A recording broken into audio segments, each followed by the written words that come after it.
Okay, we're live. Um, Today we're going to do the two-stage testing. Then we're going to review the PowerPoints for today. We have two of them to go over. Should be a shorter day. I know Cameron's not feeling well, and hopefully you'll feel better real soon and you won't have COVID, but no cough, so that's a good thing. Now, I don't know if the rest of you want to open up your video.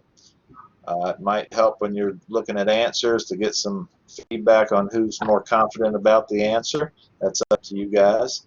And we'll get started on the quiz. So like I say, we're going to walk through the quiz, and I'll advance it here as we go, and I'm going to write down the answers that the group gives, and it has to be a consensus. At least two people have to overthrow the third one, okay? There you are. How you doing? And how are you? Good. All right, so is everybody ready? Taylor, you're staying hidden, huh? I'm here. Oh, okay. Okay.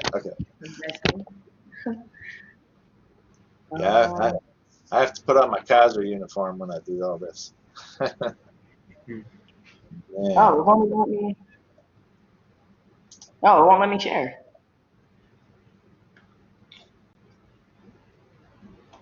It won't let you? Yeah, it's bringing up a.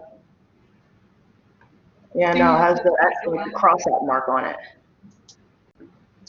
It's saying you're linked really good. Video preview. Huh. Chat. All right, we'll be that way. Doesn't want my mug on here. Yeah, it's weird. I don't know why. No, it keeps saying like video preview. But and then share video, but then the X through the share video. Like, it won't let me click on it. Check down at the bottom on my settings. It's the little wheel thing. And you can see if your set up camera and microphone, maybe you didn't set it up, so it may need to do that. Okay. You see where I'm talking, down where the little arrows are on the bottom right?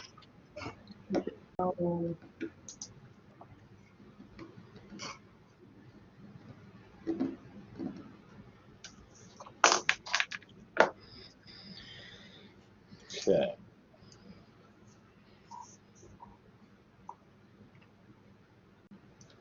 All right, well, let's get started.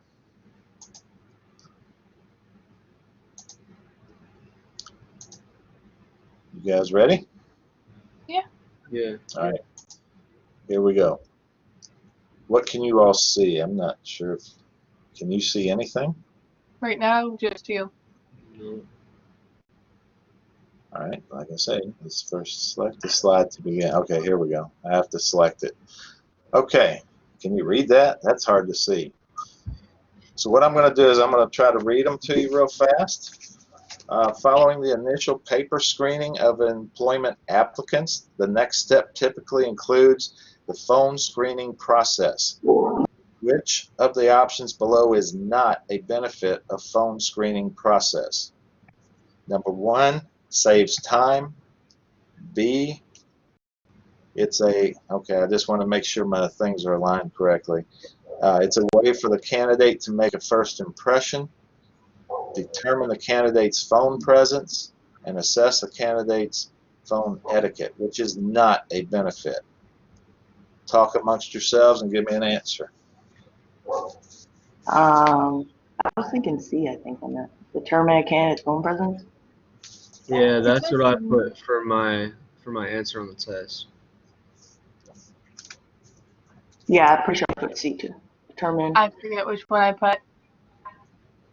Because I know we Okay. talked about show etiquette last time, and even though he said he might answer it at a different time, like if you wake him up, he might answer it kind of like, "Who is this?" or something like that. But I think I was torn between B and C. I would think C. Also, Yeah. you can zoom in on the test if you guys didn't do that already. Oh, You go to the, huh? can you? Yeah, go to the little Oh, yeah, controls, cool. and then Yep. you can zoom in. Huh? Cool. Yeah. Thank you. I see it now. Yeah, I would put C as well. All right. So which one is not a benefit of phone screening process? Your answer? C. C. All right. We're going with C. Okay. Next one. Go ahead and you got it amongst yourselves now that we can all see it. Go. Personal trainer has been an employee at a facility since the inception. It is your 10th anniversary of opening your doors. You feel very strong about his work ethic, about the work ethic of this individual, and it makes them feel appreciated.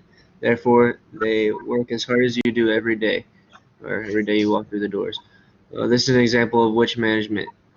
Okay. I So, think I put human relation. I think No, I put human relation. yeah, I did too. I put human relations also. So C. Yeah. Hopefully, there's no Okay. questions that we all got wrong. You never know. All right. Next one. Comforting. Oh, what does a not-for-profit organization receive for providing health and wellness programs for the community? Nothing, tax exemption, government funding, profit sharing. I put Tax exemption. B. Yeah, tax exemption. Yeah. I had a different question. Or at least I had a different question. Never mind.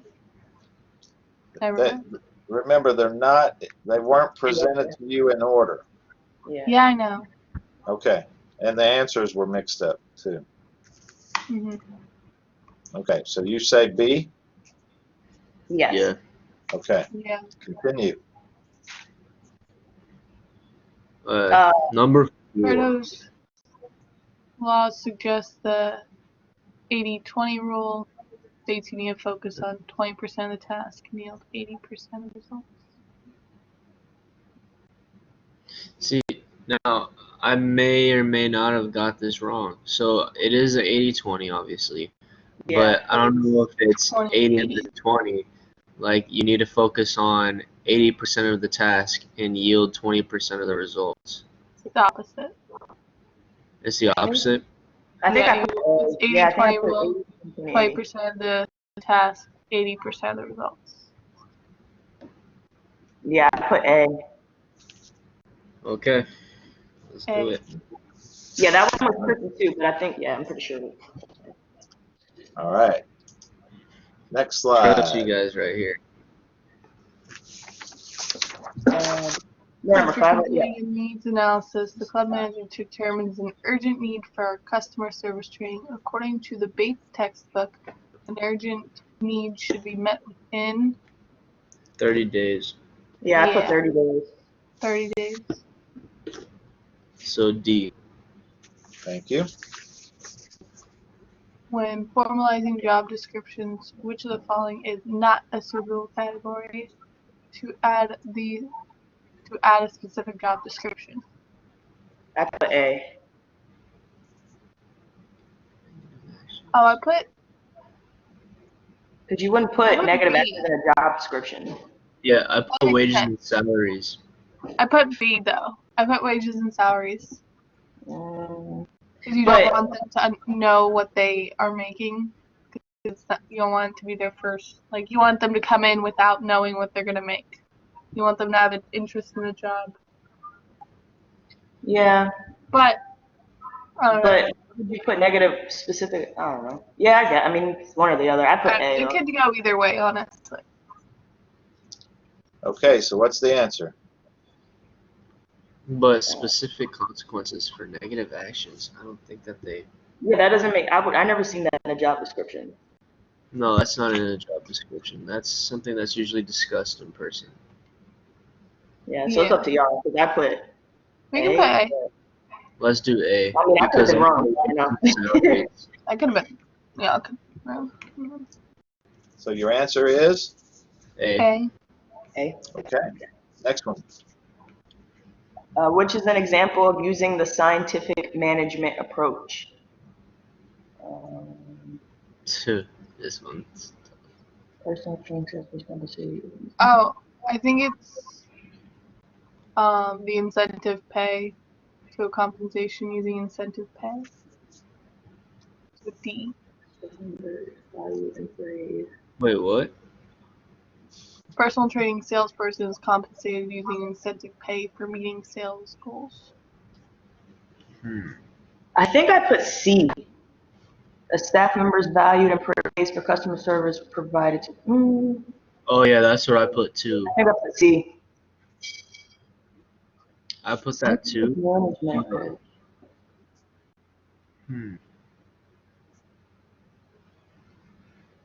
Incentive pay. Personal trainers.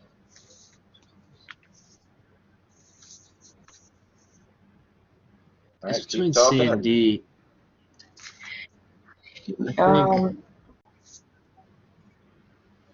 I think C still. So But Marissa, why do you think D?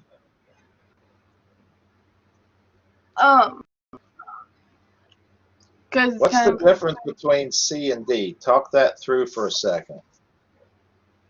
Okay, so one is more like it sounds kind of more like human relations. yeah, it sounds like a let's see. relationship kind of approach versus one is you get like you do a certain job, you get a certain thing.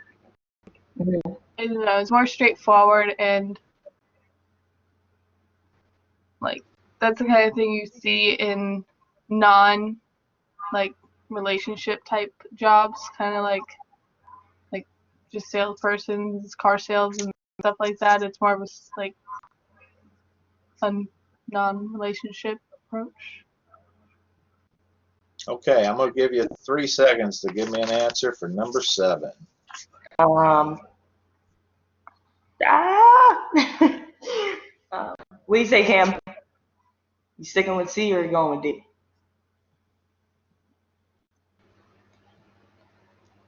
Hello? Yeah. Okay. I was reconnecting. I would have to say D. Okay, we can do that. All right, so D's your answer. All right, move on. Number 8. When a manager has Good. When a manager has an open book management philosophy, what are they doing to help the staff and others associates? See, I put help to share information, but I really don't think that's right. I put A. I also put it. It didn't seem right. Because open book. Put A. You wouldn't What? put. Well, yeah, open book is like sharing information, but it just doesn't seem like that's like help and share information. Like it just doesn't seem like a helpful management approach. I don't know. It's definitely not D. I don't think it's B. And help their everyday job description. I don't think it's C. We can say A. We all put it. I would say A. Yeah, I think it's A still. It doesn't have to be super complicated, you know. All right, number 9. Which leadership model should be based on the success of others and share credit throughout the whole facility when a situation goes very well? I put task oriented. I put human relationship, I think. That could make sense too. I think I put task oriented. D. Okay, so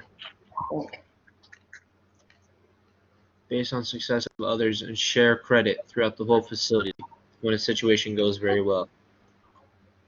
I don't know, So, that sounds more task orientated. Yeah, I think so too. You said what? Oh, yes. That B. sounds more task orientated. Yeah. Okay. I think Got an answer? What was that right? B. Yeah, I think, B. yeah, we go. That B is fine. B? Okay, B is in boy. Okay.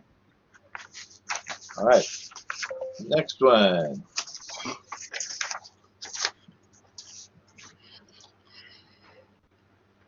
Oh, okay. After you have clarified job expectations, and hired the individual, what would the next step be for the manager? I put training. Training. Yeah, I put training. Is that your So final answer? Recognition. Yes. That's Yes. Okay, it's in. Number 11. oh, that made me feel confident. You decided that you are going to compensate your personal trainers in a new form after the first of the year. You have decided to go with a payment structure that pays trainers based on how many clients each of them are able to enroll for the new training session and how many of this members are retained after 30 days later. What is the form of compensation? I think I put But I put commissions. performance-based pay, Oh no, but I it could put be performance. commissions. it was B or C for this one. I think I put I C put though. B. I know that. I think it's commission. Based on how many clients each of them are able to enroll for the new training session and how many of the members are retained. I think it's 30 I days think it's later. performance-based, just because like how many are retained as well versus just how many you get. Yeah. So Yeah. it would probably have to be performance based, just because you have to retain them. Yeah. So how do you guys feel about that one? Yeah, that we could do that. B. Performance based. Yeah, that's fine with me. Okay, so B is your final answer. Number 12. You You apply apply for a for job. a job.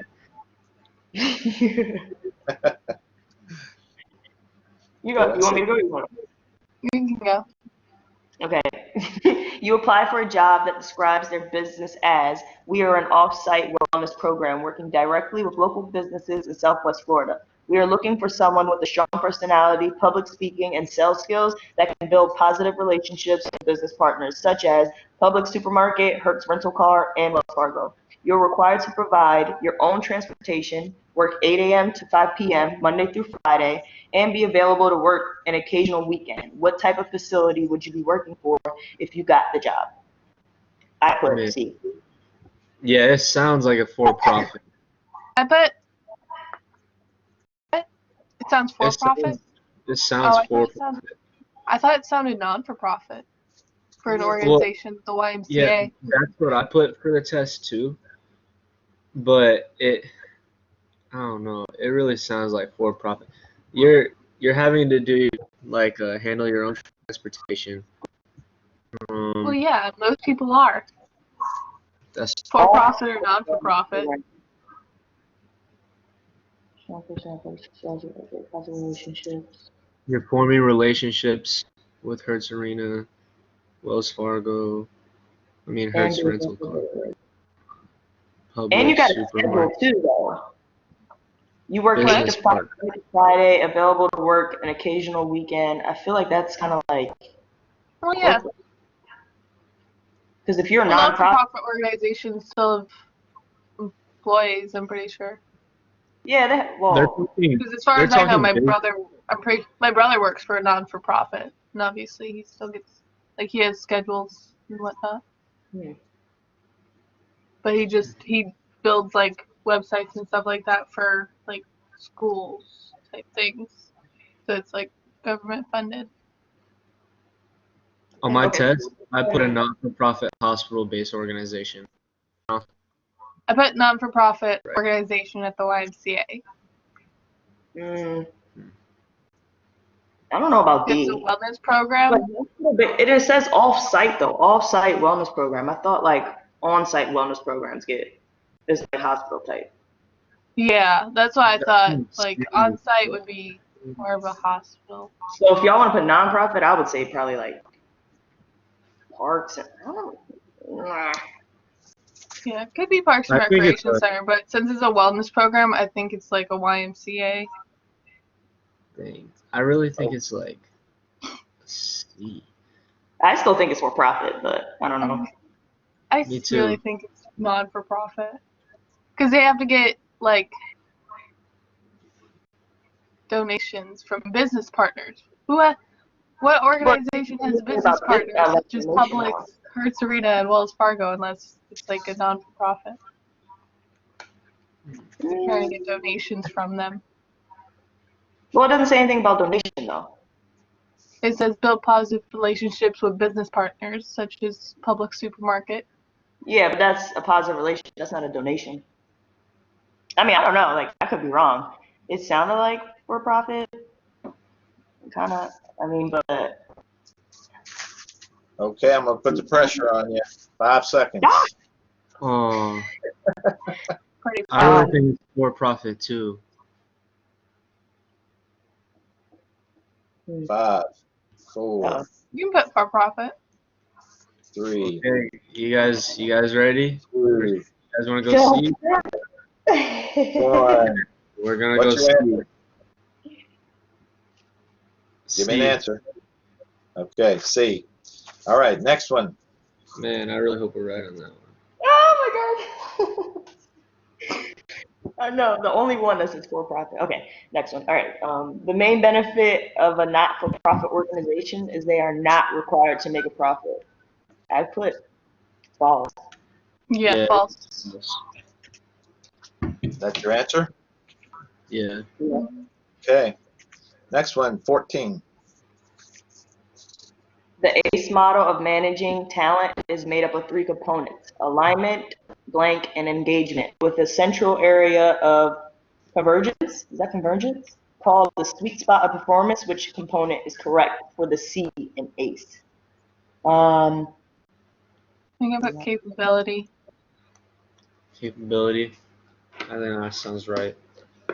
Alignment, ability, engagement. Yes, yeah. Is that Okay. your answer, C? Yeah. I'm okay with that. Yeah. That's another C, so why wouldn't it be? I'm just kidding. Okay, next. Which statement below is not accurate in the discussion of corporate culture? Corporate culture is defined as a group of values and beliefs that A, Must be developed by others over time. because it grows organically over time.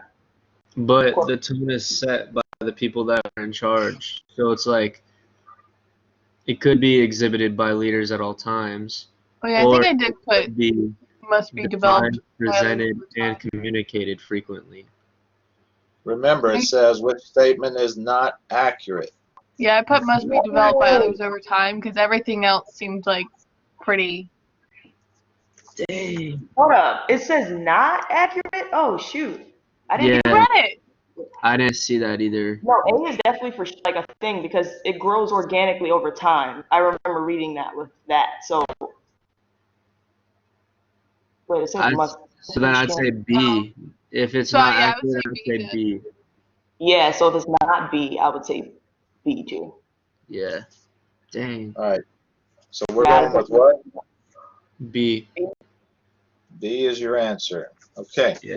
16. Situational leadership theory.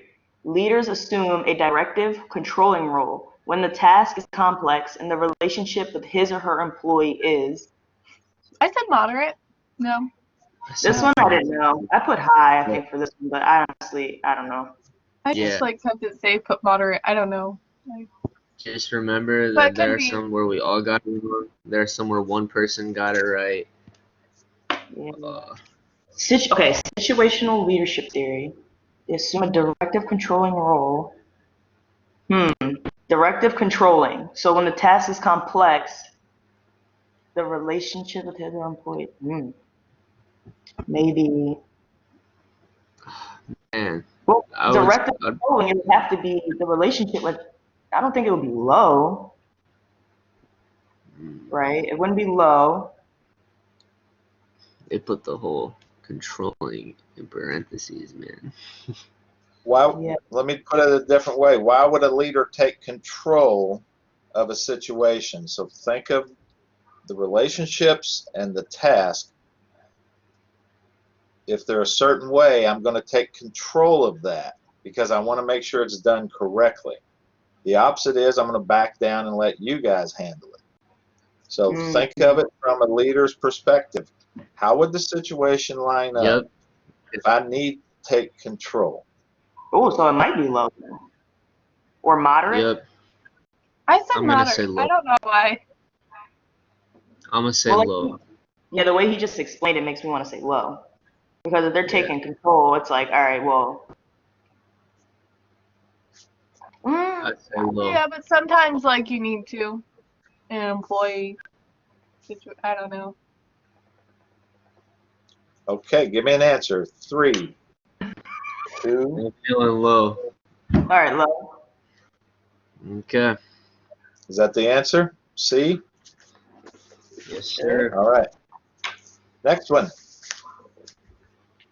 Which statement below does not represent the characteristics of a great manager?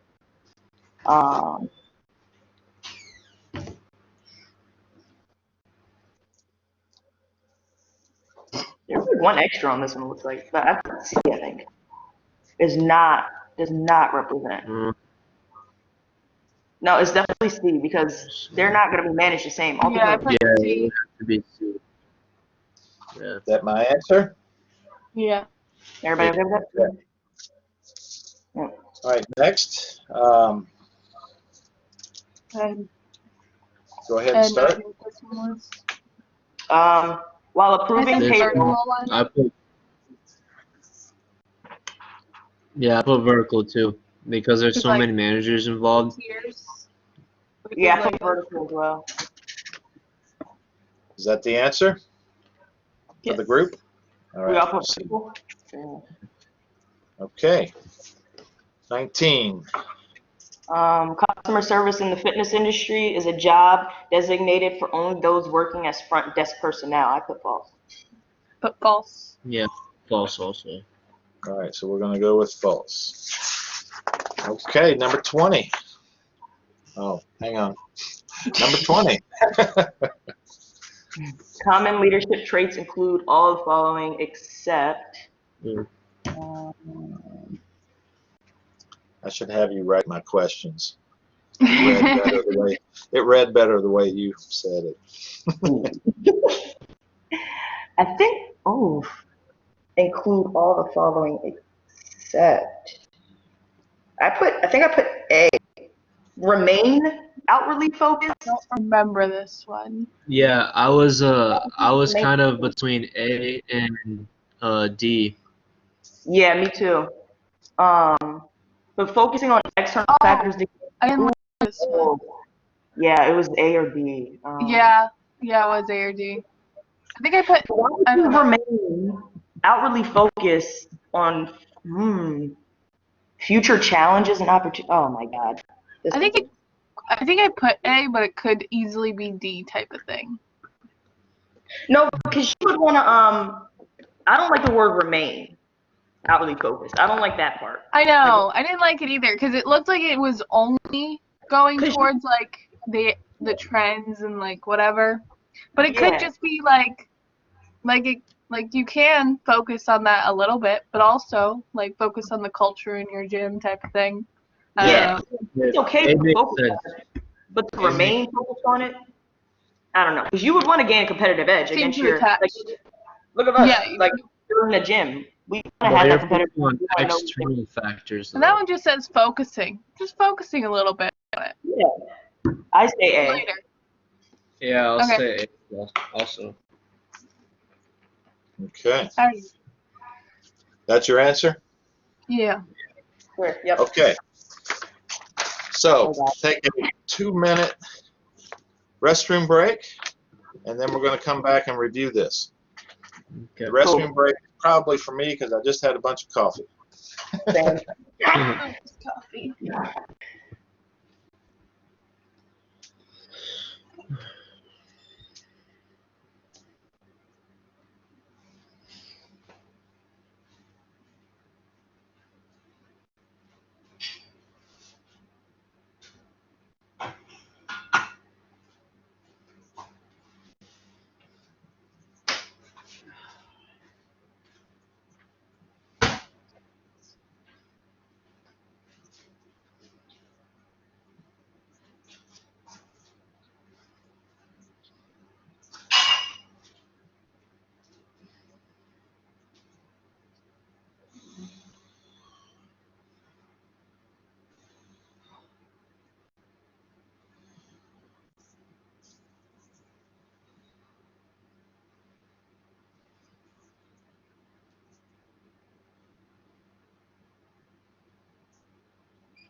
Is everybody back? I'm here. I do not think they're back yet. Yeah, I'm back. My bad. Nope, there we go. Carissa, you're back? Yeah, I'm here. All right. I can see. Okay. So let's start with question 1.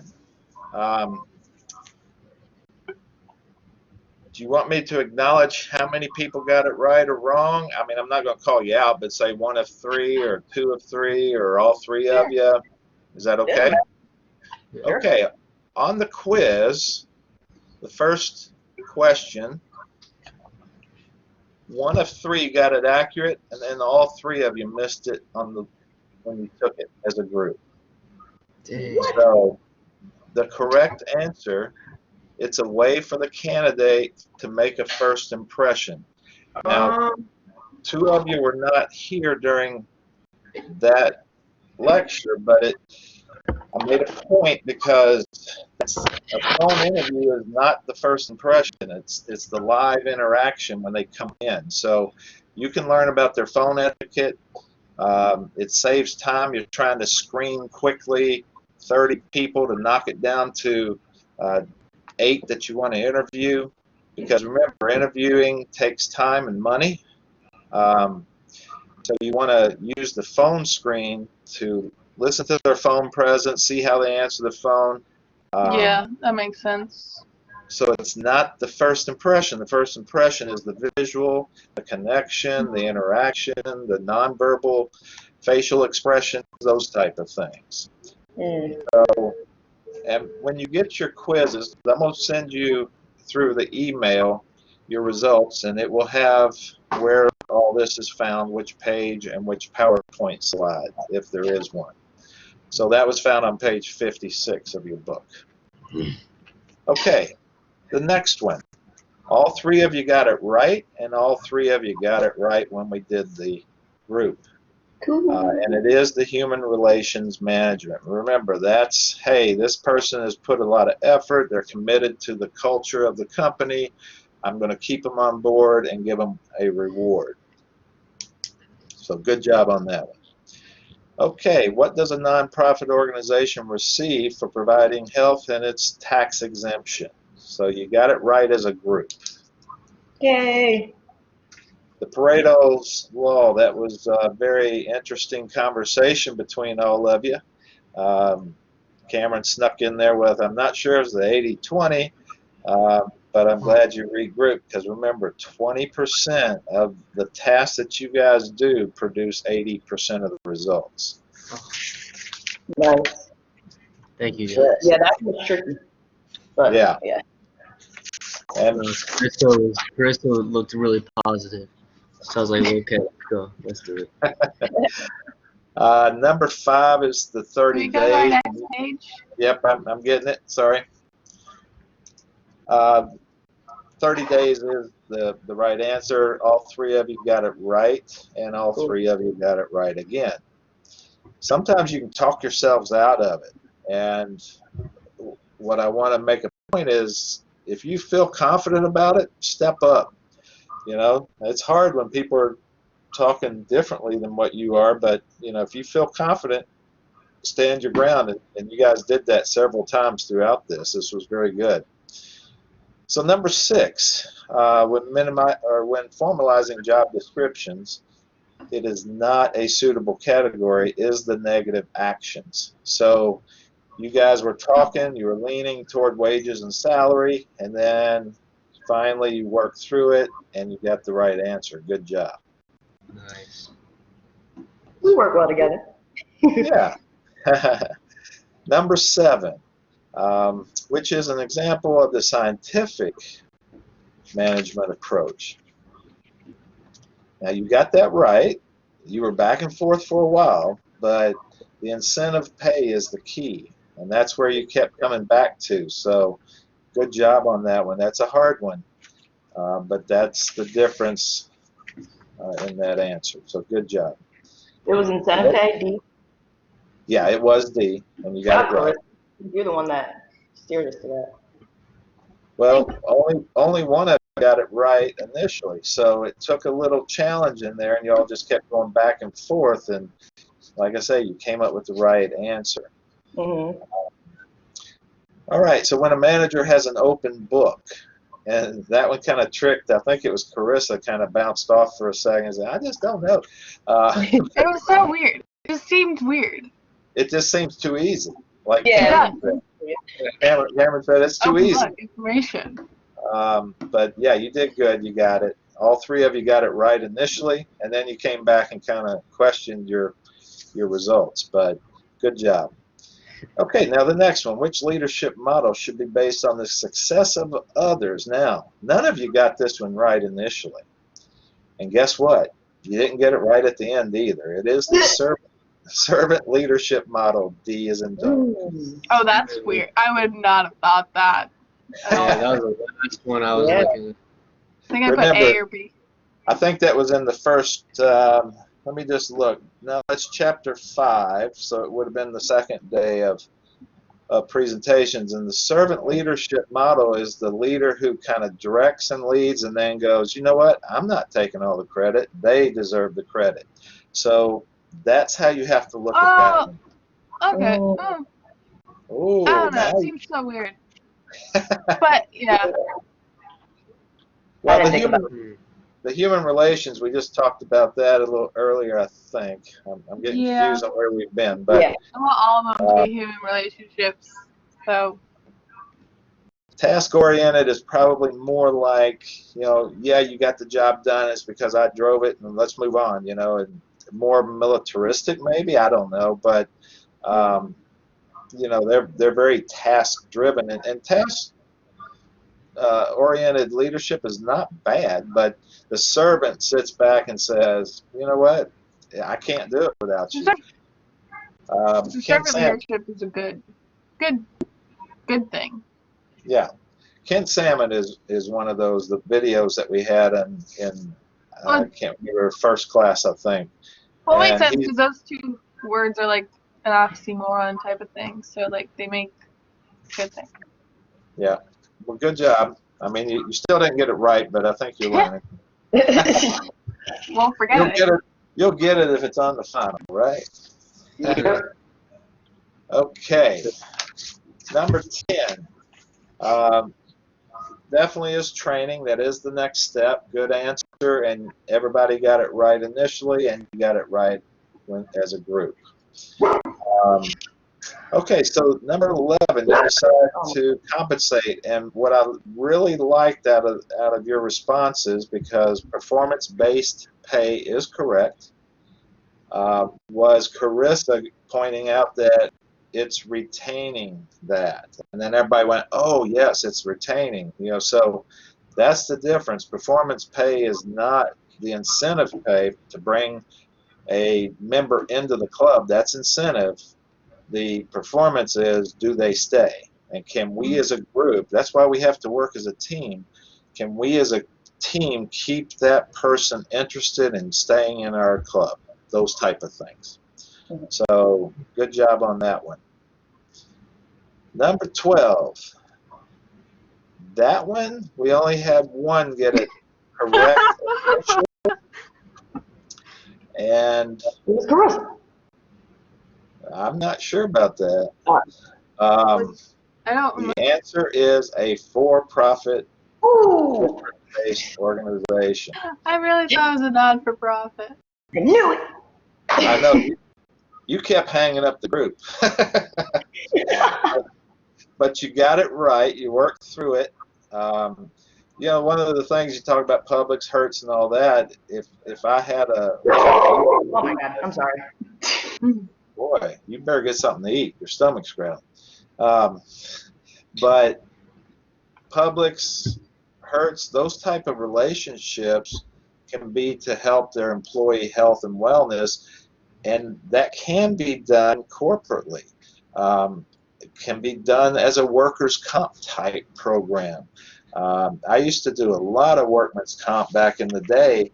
I've worked with Publix. I've worked with the manufacturers that make airbags. You weren't allowed to go back in this building in Central Florida because it's the explosive area. So we could work with the people on the lines to work on flexibility and ergonomics within the organization. But yeah, you So can then have what's those like the relations. key phrase that shows that this is a for-profit organization? I don't know that Or there is lack, one. I don't or think lack there's, of phrase of a non-for-profit organization.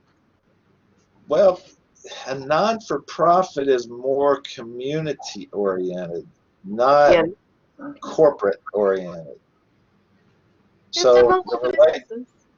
if this said community partners such as Handicapped Children of America, or whatever the association is, helping school children and such, that would lean me more toward a non-for-profit versus a for-profit.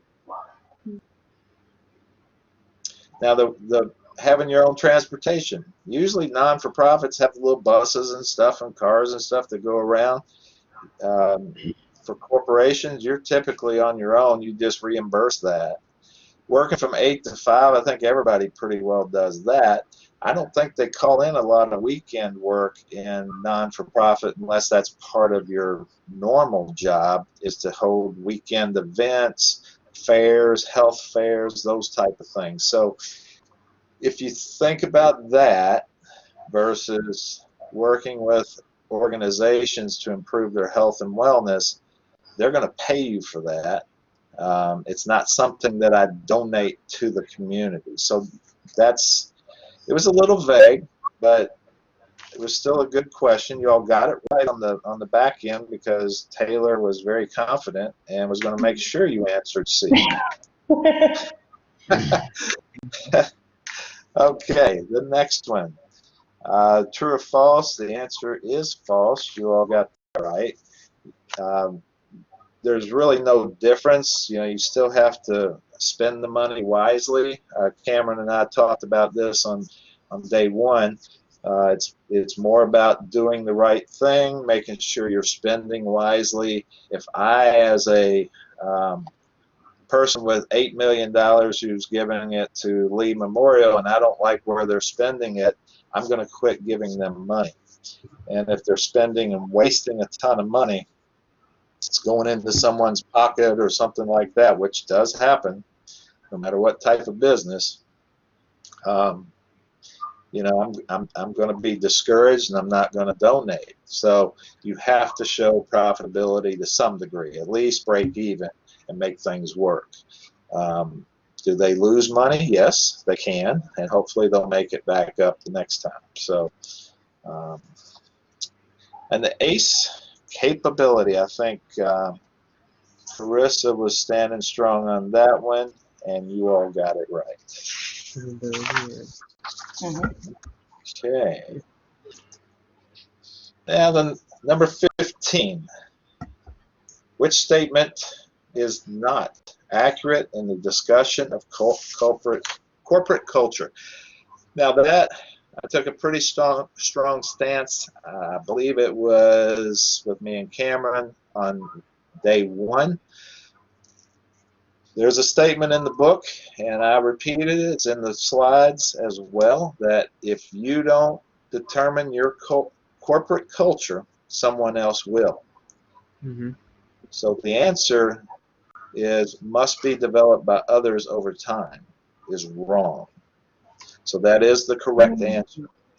You do not, as a leader, as an organization, get together and put in millions of dollars in investments and try to make something happen and go, we'll just let somebody else determine if we're going to allow people to walk around. Corporate culture, because it's a corporate, so obviously they already have kind of like a culture that they have in mind. Well, right. So as you like, build, because like I worked at Jason's Deli and they had like their like health or hospitality like culture already set, so you wanted to learn the hospitality rules, and it wasn't like it was developed over time, like maybe at one point, but since it's kind of corporate based. Right.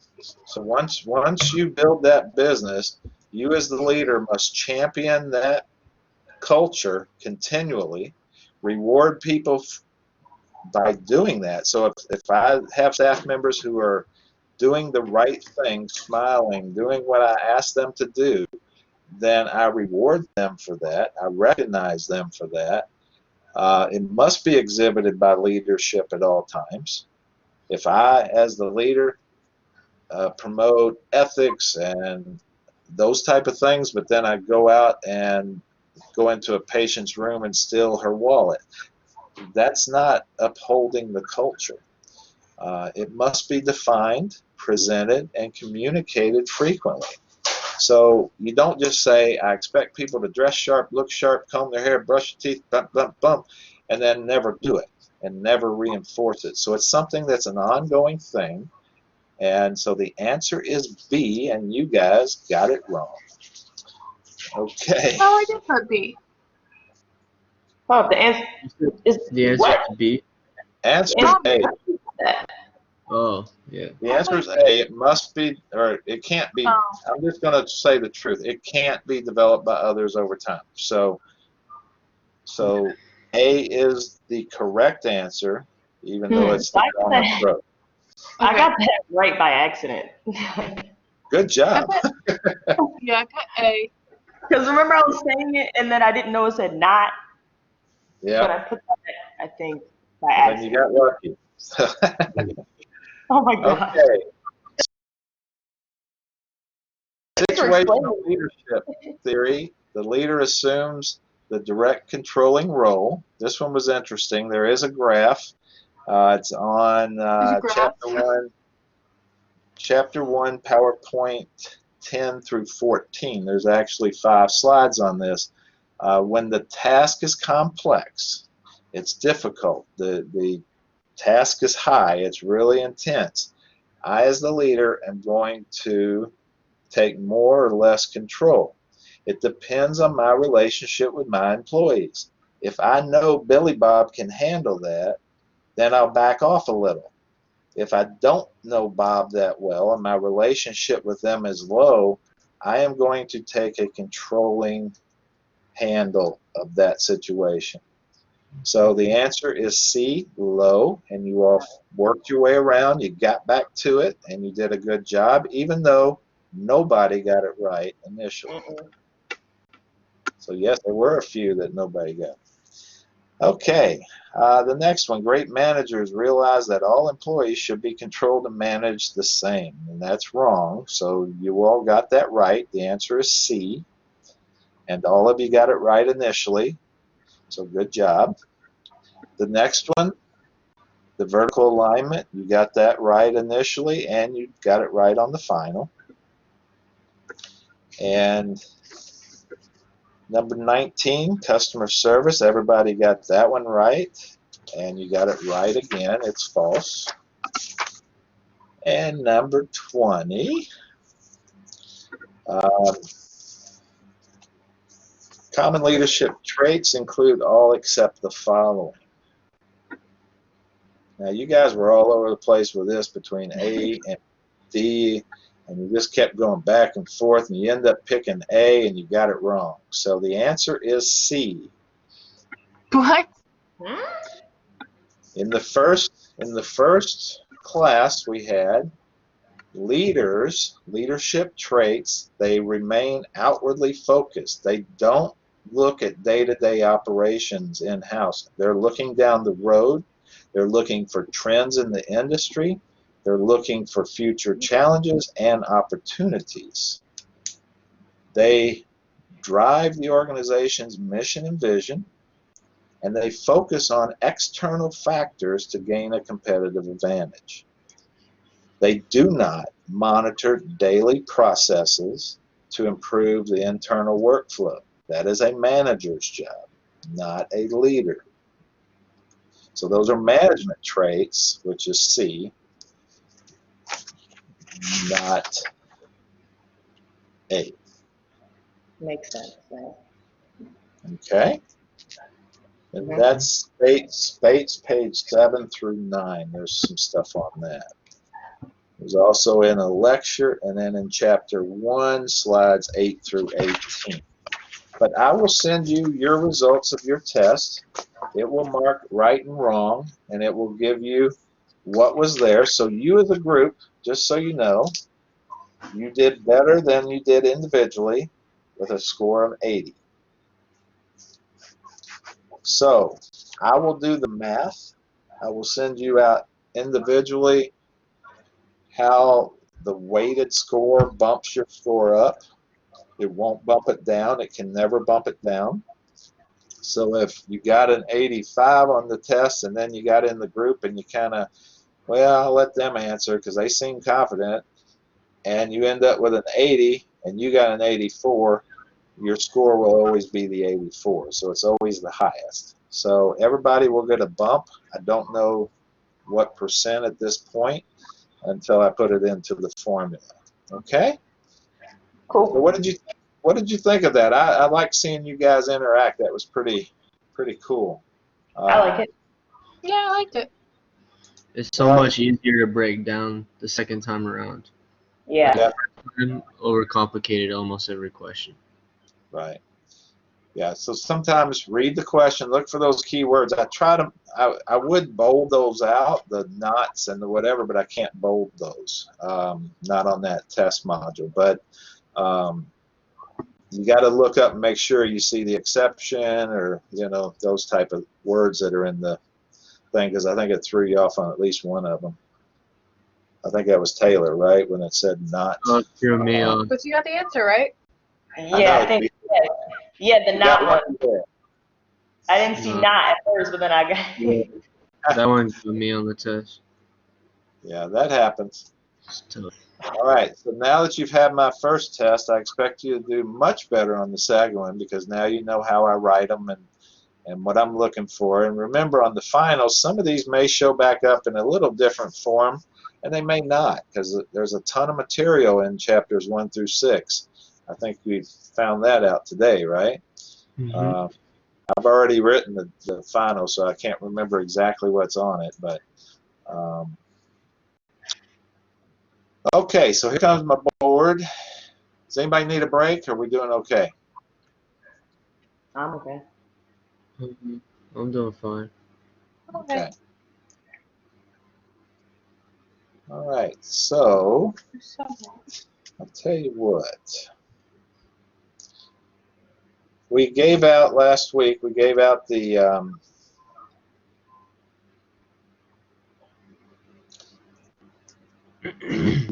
team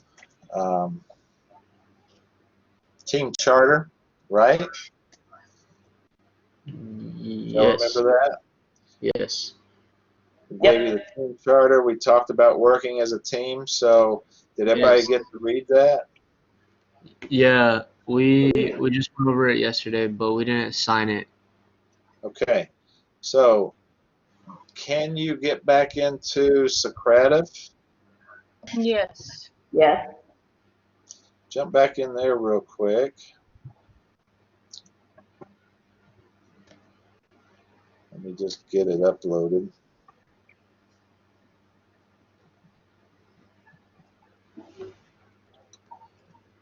And answer this question. Let me give you instant feedback.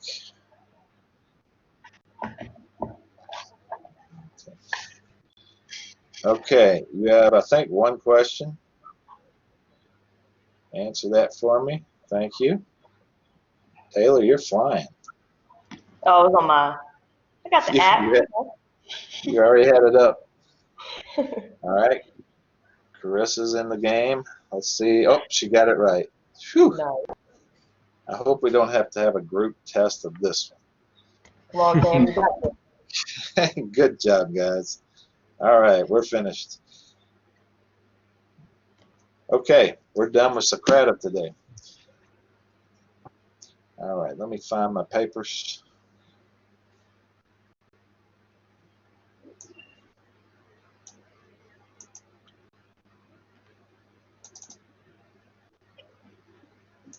Week 2, there's 4 chapters, 7 through 10. So today, let's hit 7 and 8. And remember, as you're building your paper, we'll talk about your project here in a little bit. All right, so everybody can see this okay? Yeah. Mm-hmm. That's as big as I can get it. It's not huge, but okay. So member recruitment and retention. I did lie to you. Is it I thought chapter 7 was marketing. There it is. Marketing your facility.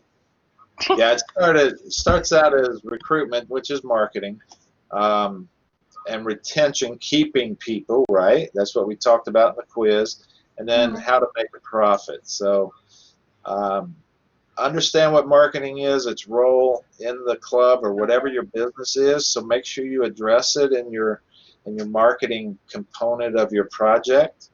The multi-pillar approach is called the Parthenon. It's probably something you should remember. It looks like one of the old Greek Roman buildings or whatever they were back in the day. And you'll see the 5 pillars of the marketing promotion. Yeah. So in your book, newer textbooks have added a 5th P, which is the person down at the bottom. So it starts out with a product. What are you trying to sell? Where do you plan to sell it? What is the cost or the price? And then the promotion, everything businesses do to get their products into the hands of consumers. So those are the 4 Ps, and like I say, they've added a 5th since this book was presented, and it's called the person, the target market, which is what you guys are going to be writing about and talking about as you build your project and your business. So marketing is all the functions involved in moving the product or service. Now when we talk products, remember we're really talking service in our line here, from the producer to the consumer. So I got a clinic, it's opened up, and I just got to get somebody in there to buy it. How do I do that? What is my approach? So you got to know your target market. Okay, so here's the 4 Ps plus the 5th one. This is the marketing pillars. There's external, internal, guerrilla, that's not a misprint, community, and corporate. So we'll talk about those real quick. External marketing is the traditional marketing approach. This part seemed a little outdated. Yeah, yellow pages, I agree. Do you all even know what a yellow page is? Nope. Nope. Yes. Yeah. Okay, so they may still have a book going now. That's why I left it in there. I wasn't sure. I haven't seen a yellow page in years. So it's not so much outdated because we're looking at newspaper ads, television, radio. Now we know we have newer ways, blogs and stuff like that we can utilize. But when you're looking at big corporations, they hit some of these big ones, the TV, the radio. That's still a promising delivery, mainly because these are the more expensive ones, but they also hit the largest target audience, and they're the most effective. So which is television is the most effective because you're including visual and auditory components. So TV is still the biggest that's out there, and if you can afford it, I mean, look at the ads that they put on what sporting event? Super Bowl, right? Yep. Don't those cost $1 million though per like 30 seconds? More than $1 million. It's more. It's like 6 or 10 million, I think, nowadays. So For 30 seconds? Oh yeah. Yeah. Look it up. Somebody look it up while we're going. Print ads, they're still important. There's 3 rules when choosing placement. What section do you want it in? What location on the page? What page number, if you can get that specific. inserts and flyers in newspapers. I don't see that out as much anymore, but they may have a special, like in some smaller towns, sometimes they'll have a special section on medical that will be a pullout. So they do work, especially with the special sections, making sure you have, you're going to go black and white or you're going to have color. All those things play into your decisions, but it also plays into how much money you're willing to spend on those ads. So an ad like this that's 4 inches long that you run repeatedly, and that's the other thing. Repetition is a good thing. You can't just throw an ad out once and say, oh, it worked, or it didn't work, because you got to. That's my gym. Go ahead. I said that's my gym. Shout Is out that to your Carissa. gym? Is that I you in work at purple? Anytime Fitness. Is that you in purple? Maybe. Okay. But remember, repetition is important. If you send it once and get discouraged because nobody saw it, that doesn't give people, they got to see it over and over and over. So if you run this ad for 8 weeks, 1 day a week, it could cost you $3,000 or $4,000. So you got to look at the cost of it. You got to look at the content. I mean, this one here, I like. It's very clean. Work out on your own terms. They're very quick with open 24/7, 365. They're letting you know, hey, we never close. The location is here. A way for them to get hold of my website and call me. So there's a lot here, and it's very clean. What about this one? They really over-explain their events. I mean, of course, if I'm looking for a Pilates, I'll look up there. Oh, they have Pilates. I'll call them. I think it's too much going. I think think the it's words. what? I think it's too much going on. Like it's like what's actually happening. When I I think first the saw words are too small. Yeah, I agree. It's very confusing to me. you I guys don't have know like, that this. yeah. I All don't the think. I mean, it might draw my attention to boxing because that's something that's not in most gyms, but it's not orderly, right? Mhm. It's in color, so they got a little bit more of an advantage than just having the purple color, but I kind of like the pop. So when you make up ads, those are the things you have to think about. And then down at the bottom, I think there's something written right here in this beige that I can't even see, right? Mhm. So Says what your good full is that? service gym in Western Springs.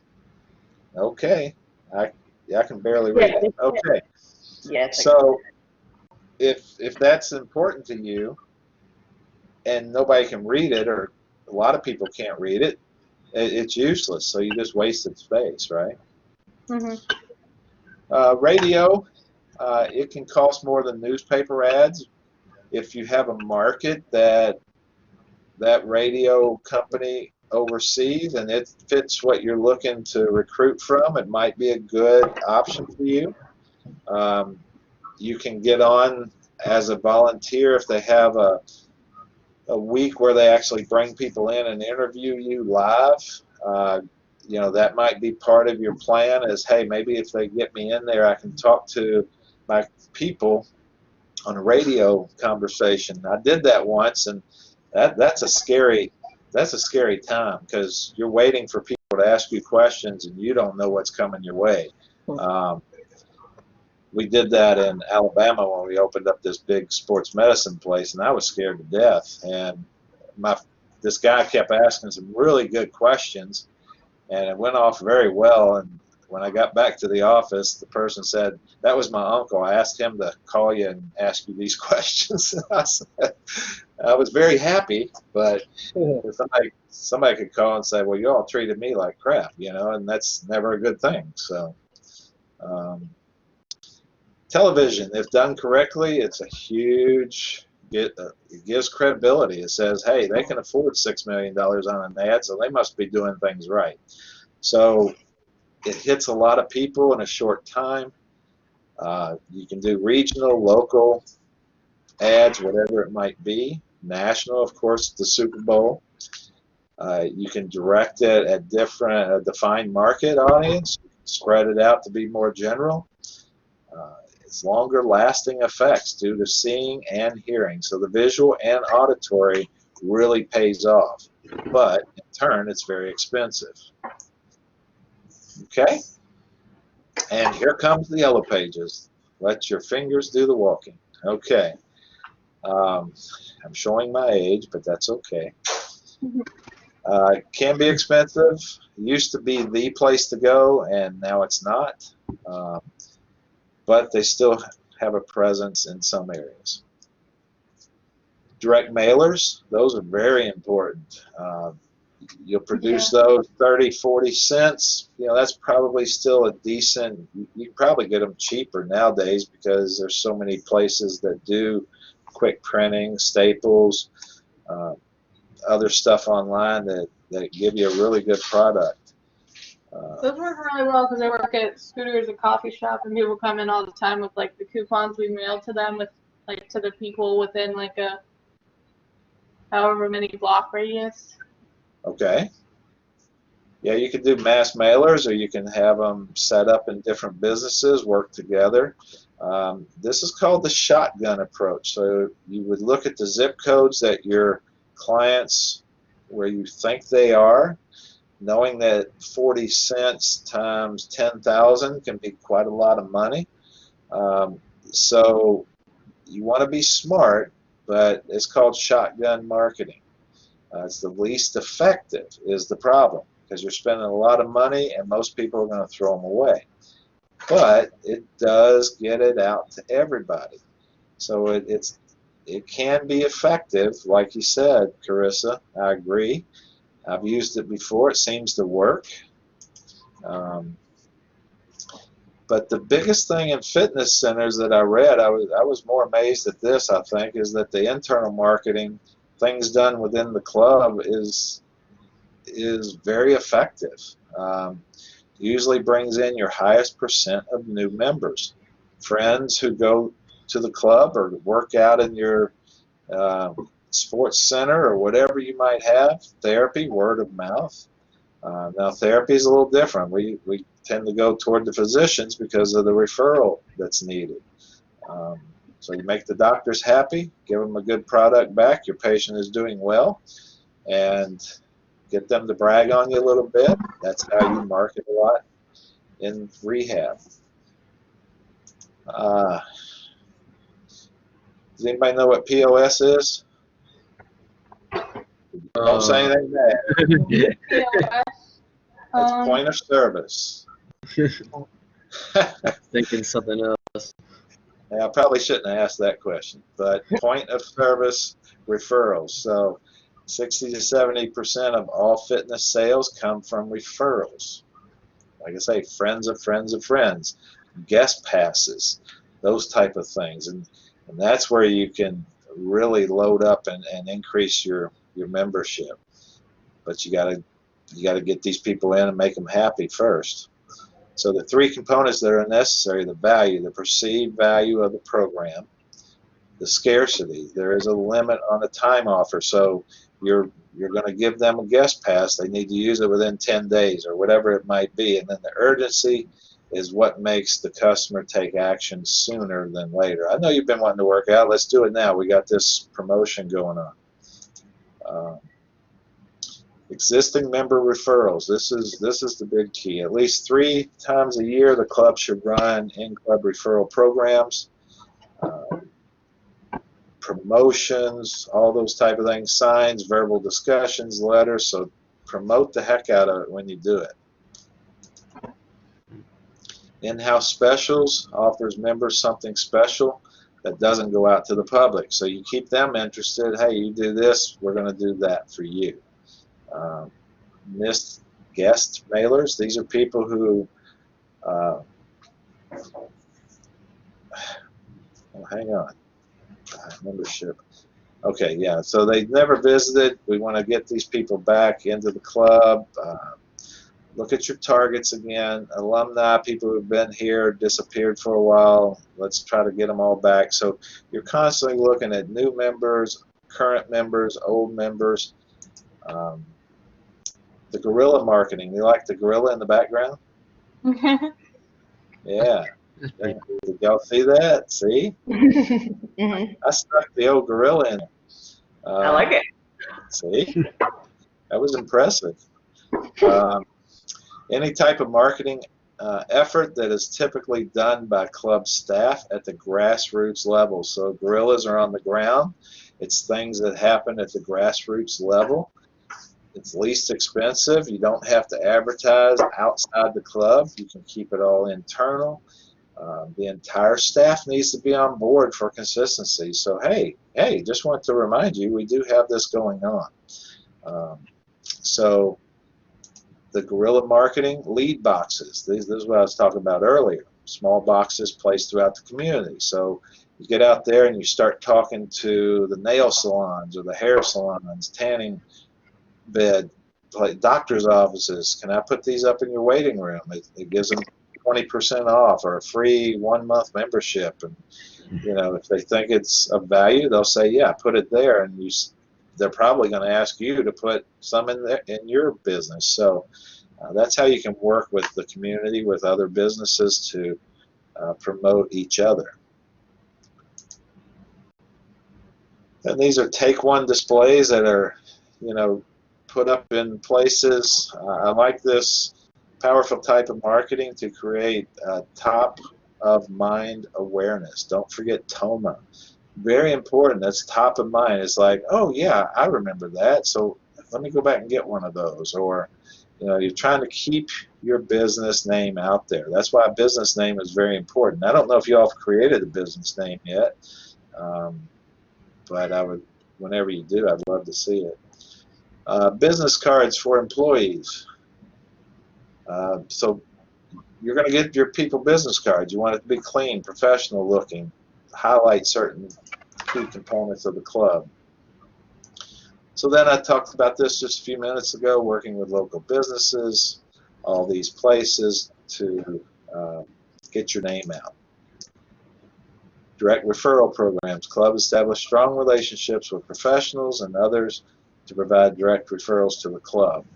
So one way for referral is special passes. Like I say, you put that on your cards or whatever you're presenting out there, and you know that that does have some effectiveness to it.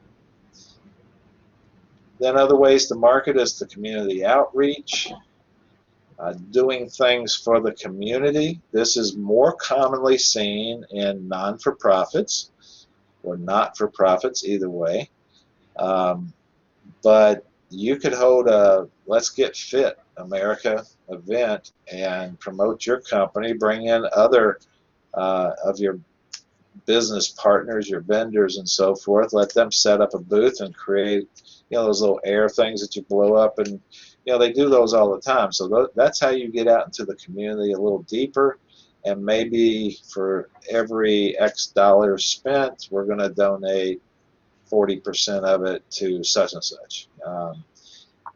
And that way your costs are covered, but you do donate to the community, or you pay for it yourself, either way. If you do community outreach, a press release is very good. You just write it up, send it in to the press, and they should run it if it follows what they're looking for, and they'll run a press release on that. Speaking opportunities, times to get out, work with clubs, talk about you know, whatever your specialty is. You guys, if you're still leaning toward the sports, fitness and stuff, getting out to the high schools, talking to them, getting out to the colleges, talking to them. Non-for-profit hospital, corporate-based fitness centers, contributions to community efforts, fundraisers. We just talked about that. Okay. Okay, you may set up a corporate relationship where they're employees. That's where you would go to the HR director, and are your members going to any gym? We're going to do smoking cessation, blood pressure. We're going to talk about strength. those type of things, and you sell it to the HR director. Maybe the club or maybe the corporation buys people memberships. You work out a deal. Instead of paying $20 a month, we'll give it to you for 10 for all your employees. You know, you can work out stuff like that. It gets people into your place of business. They might do a paycheck stuffer. I like that. That's a good idea. Gives them a little idea of what's going on. 8 steps to creating effective marketing piece. Know your target market. Create the headline. Use power words. Free. Amazing. Clearly state the benefits of joining your business. Make an offer. So I'm going to give you this for that, and give them a guarantee. You put a guarantee on something, everybody's pretty much in. Call to action, bonus incentive, deadlines that need to be met. You're trying to get people to buy in quickly. Make sure that the marketing piece looks good. Make it better than risk-free. I don't know how you can do that, but make it better than risk-free. And add a postscript. So use to restate the benefit to the customer, the incentive, and the deadline. So those are the key steps there to creating effective marketing. So we are done. Any questions? No. Nope. Good job, Carissa. Jump in there. You knew that answer. She was confident in her answer, wasn't she? Yes, sir. Okay, increasing sales. Woo! Yeah. That's the goal of any business, right? Yep. All right. I think when it talks about fitness centers, and to me this goes with any business, but I guess in fitness clubs, and you guys would know more than me, I've not run one of those per se, but they talk about the relationship between the membership, the sales reps, and the service desk, that there seems to be some conflict at times. They say that's fairly common. Do you all see that out where you work, or? Carissa? See what? The Oh, relationship between the front desk and the sales people, is there always a conflict going on there? Well, we don't necessarily have like honestly, we don't have salespeople, and like we don't have that differentiating people. We just have like the manager and then the trainers. So the manager is the front desk person and the salesperson. So I mean, obviously he has a really good relationship with all the members, and that is important. So I would say yes, but also like, as a small gym, we don't have all these different people. So all your marketing is done internally versus externally, or what do you do for external? I guess the ad. Since we're a franchise, we do have like the corporate already like does like the marketing and stuff like that. Okay. And then because like they have like their franchise marketing ways, and then we do a lot of like referrals, and then we use like Facebook and social media and stuff like that to market. But yeah, I would definitely say a lot of it's like referrals. Every person who walks in the door, we're always like, so how'd you hear about us? And honestly, it's usually sometimes it's just people coming in who have looked up like the information, like closest gym by, and it's the closest gym near them. Right. So proximity is a very important component. Of course. Location, right? So you brought up franchises. How do they differ than a privately owned? Well, franchise has to be like they're individually owned, operated, but they do have to go by like certain standards. What do you think, Taylor and Cameron? Oh. That's okay. Well, the difference between like, sorry, restate that question. It was. What's the difference between a franchise business versus one that's privately owned without a franchise? Well, Yeah, private, so my gym actually that I worked at was privately owned. Like it was called Total Fitness, and it was the only one in the area. It was like old school Gold's Gym, and then it was just a single owner.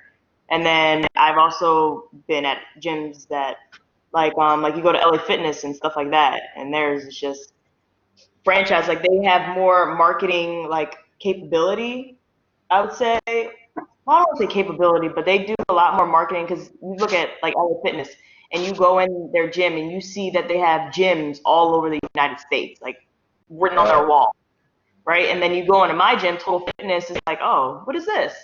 Total Fitness, Right. oh, like this is like a local gym. Like not many people will be like, oh, Total Fitness, I know about that, you know. But if you hear like it's more of a local thing, word of mouth, like hey, I go to this gym, it's an old school bodybuilding gym versus the chain corporate gyms. So Okay. like that's how it's Is, kind of. Well, it's is not only there? the, Go ahead, Chris. it's mostly like, it's also like a big difference is like just the uniformity of everything. Right. Like everything has to be the same pretty much any gym you go to if it's going to be a corporate. What are the benefits to that? Of uniformity? Yeah. Well, Kind I of mean, people do. standard. Like and there's like less room for like trial and error because it kind of if it works there, it should work, at your other gyms relatively. Like everything's kind of different, but I guess that's probably to say. Okay. You do get more people who come in, like since we are everywhere, like people come Right. in from Mhm. Wisconsin to get a membership, or maybe they already have an existing membership and they're using that. So it's obviously a new opportunity. Like the amount of people who just moved to Florida without any regards to anything else is insane. Yeah. When They're like, and yeah, I just moved here. Oh, I'm not working yet. How do you have a job yet? How do you just up and move somewhere? That's what they do. Yeah, corporate though, like it also gets held like the uniformity they get held like you'll never go to this LA Fitness over here. Like if you've never been there, you walk in, you're like, I already know LA Fitnesses are great, so I might sign up anyway just because I know like up north I love the LA Fitness, over here I love so it has to be about the same, even though they never seen the gym before. But if they were to go to like a local gym, they're like, hold on, like I don't know, let me see what this is about. Yeah. They're a little more I don't want to say judgy, but like a little more on edge, like hesitant to be like, yeah, let me sign up right away. Well, what are the benefits to a smaller gym, a more local one? Is there any? Being personal with your clients. Like I was better. Yeah. Like I More literally of a, knew everybody that walked through that door. yeah, so more of a hometown feel, right? Yep. Mm-hmm. Local members have been there for years. I mean, there are some benefits. There's benefits to the franchises. Like you say, everything has to be consistent. What about cost and expenses? Which one do you think has more purchasing power to buy equipment? Corporate. Yeah. For sure. Yeah. Well, I mean, individual one as well, just because, I don't know, everything has to be the same in franchise. So you have to get things approved and stuff like that. Yeah, but I So feel like they're more like my gym, our equipment, Like, like even though it was old school feel, it was like it took a little while to get our stuff like fixed and all that because we also wasn't making as much money as a huge like corporate gym would. So we had to like kind of be cautious, like, all right, let's try and fix it first. Let's see if somebody in-house can fix it, and then we'll hire somebody else. And then, so it was just, but that could have just been my gym. no, that's probably typical. In a franchise, you have certain policies and procedures that you have to shut it down, tape it off, and wait for the response. But you may have quicker response time to get it repaired, possibly because they have the money to make sure it gets done. So there's different things, and that's really what I wanted to throw at you, is just know that there's some differences here between the two. Some people just like hometown feel. I want to go to them because I've known them. They've been here for 30 years. I want to support their business. I went to school with their sons, things like that that may attract people more than the big LA fitness. But if I lived in Wisconsin and moved down here and I had LA there and it transfers over, why would I go anywhere else? So, Right. The um, security of the so big yeah, name. I think you guys kind of get it. The cost factor is, we used to franchise with Papa John's Pizza. I like the small mom and pops nowadays because I got tired of only eating Papa John's pizza. But um, when the pizza came out at Papa John's, it was pretty well consistent. They had the consistent ovens. They came through and everything came out, and they had to look a certain way, and then they went out the door. You won't find that in your local pizza place because they're going to be a little different. But you know what? You kind of just depends on what I'm in the mood for. If I know I want that pizza, then I'm going to order from that company. So yeah, there are some differences, but when the corporate office says, I want everybody, we had this happen. We built the store, and within 5 years they said, all right, that's outdated. We want everybody to go to this model, and you had to come up with 100 grand to ship off to corporate to pay for the new look. So when they tell you you got to do it, you don't have an option, or they'll take your store away from you. So there are, that, like you say, it's consistent for a reason, because they know when someone travels around, they're going to see the same thing. So there's benefits, but then that can be a huge asset as well, or a big cost to you. Okay, so let's keep on going down. Selling process. Critical to clarify two elements. Strong sales skills are critical to the success of the venture. And like you say, if it's a local manager and he has the skills, that's why he's in that position. He makes the sales and things move on. Strong sales skills are not about technique or manipulation. It's about being a leader, having good communication skills, and building relationships. So you need to know how to talk to people. We'll go through it a little bit. I'm not going to dwell on it, but there are some key points throughout this. But like you say, it just depends. If you got a sales team going out, that's less work for you, less ads you have to run, but there's a huge cost to that. So everything's going to be different as you build your business here. Fostering the partnership between the service desks, like I say, they did a whole section on this in the book, so there must be some issues here. Like I say, I think people get upset that the salespeople make a lot of money. When I ran my home care agency, I wanted them to make a lot of money, because if they did, we were bringing in a lot of new business. So we all have to work together, right? Who's the top salespeople in the business? Everybody. We all have to sell. We can't hire somebody at the front desk. That's why we need that first impression. I don't want somebody at the front desk who's always moaning and groaning about their day. That just presents. I'll tell you a quick story. I fresh out of school, fresh out of PT school. I had been working as a PTA, and I go over to Boca, and I'm working there in a private clinic, and the young girl that ran the front desk had been there for 5 years. Her mom had been there for 8 or 10, and they all were like family. And baseball season was getting ready to start, and this girl was a big New York Mets fan. And everybody picked on her because she was a Mets, not a Yankee fan. And the opening season started first day, and I didn't pay any attention to it. It doesn't affect me. And I went into work, and she came back to the back to give me a new patient chart, and she's like, here you go, and she slammed it on my desk. And I looked up at her, and I said, what's the matter with you? And she said, I'm just upset. And I said, huh. I said, so I'm thinking, did she have a fight with her husband? Did the owner of the company say something to her? I didn't think so, because she usually would have told me. And I said, well, what is the matter with you? And she said, the Mets lost. And I said, what? I said, you're upset because the Mets lost the opening game of the season? She goes, yeah, the Mets lost, and I'm not happy.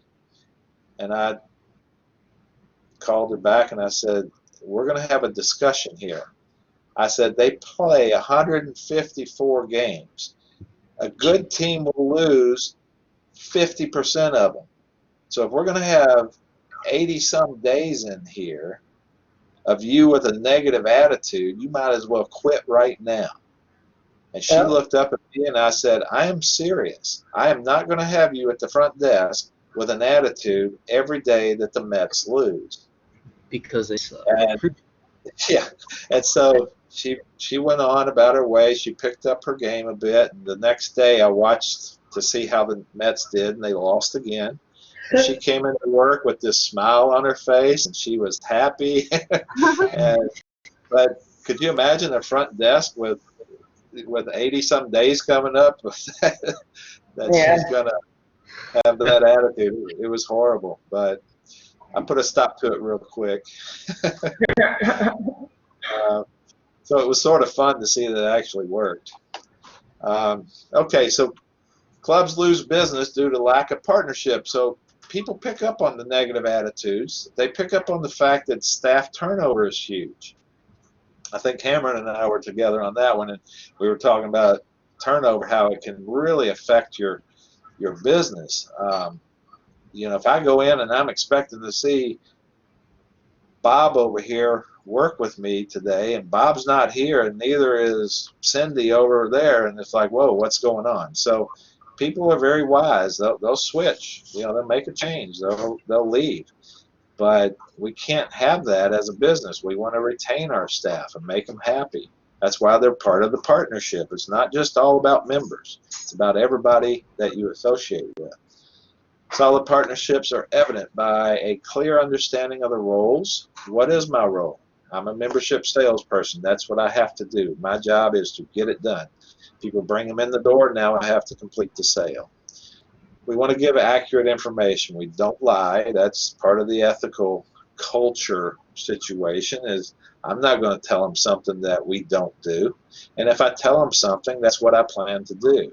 Good leaders always under-promise and over-deliver. So I'll do this for you. And then when they do a little bit more beyond that, the customer, whether that's an employee, a patient, a member, they're going to go, wow, he did that and gave me a little bit more. That's really awesome. So that builds trust and working relationships. Positive feedback, positive greetings. Creating a good first impression. Be the first out to meet the member. Have your hand out and extended. Hey, I'm Chip Carroll. I'm here to help you with your decision. What can I help you with today? But you always give your first and last name. That's very professional. If you came walking in and I'm sitting in a chair, oh, you want to talk? Okay, hey, how are you? My name's Chip. Yeah, whatever. I'm not going to join. Some people might, but not me. I'm misintroducing myself to people. Do what now? I said I'm misintroducing myself to people. Well, you can introduce yourself to us. Go right ahead. No, the handshake. All right, handshake. What else?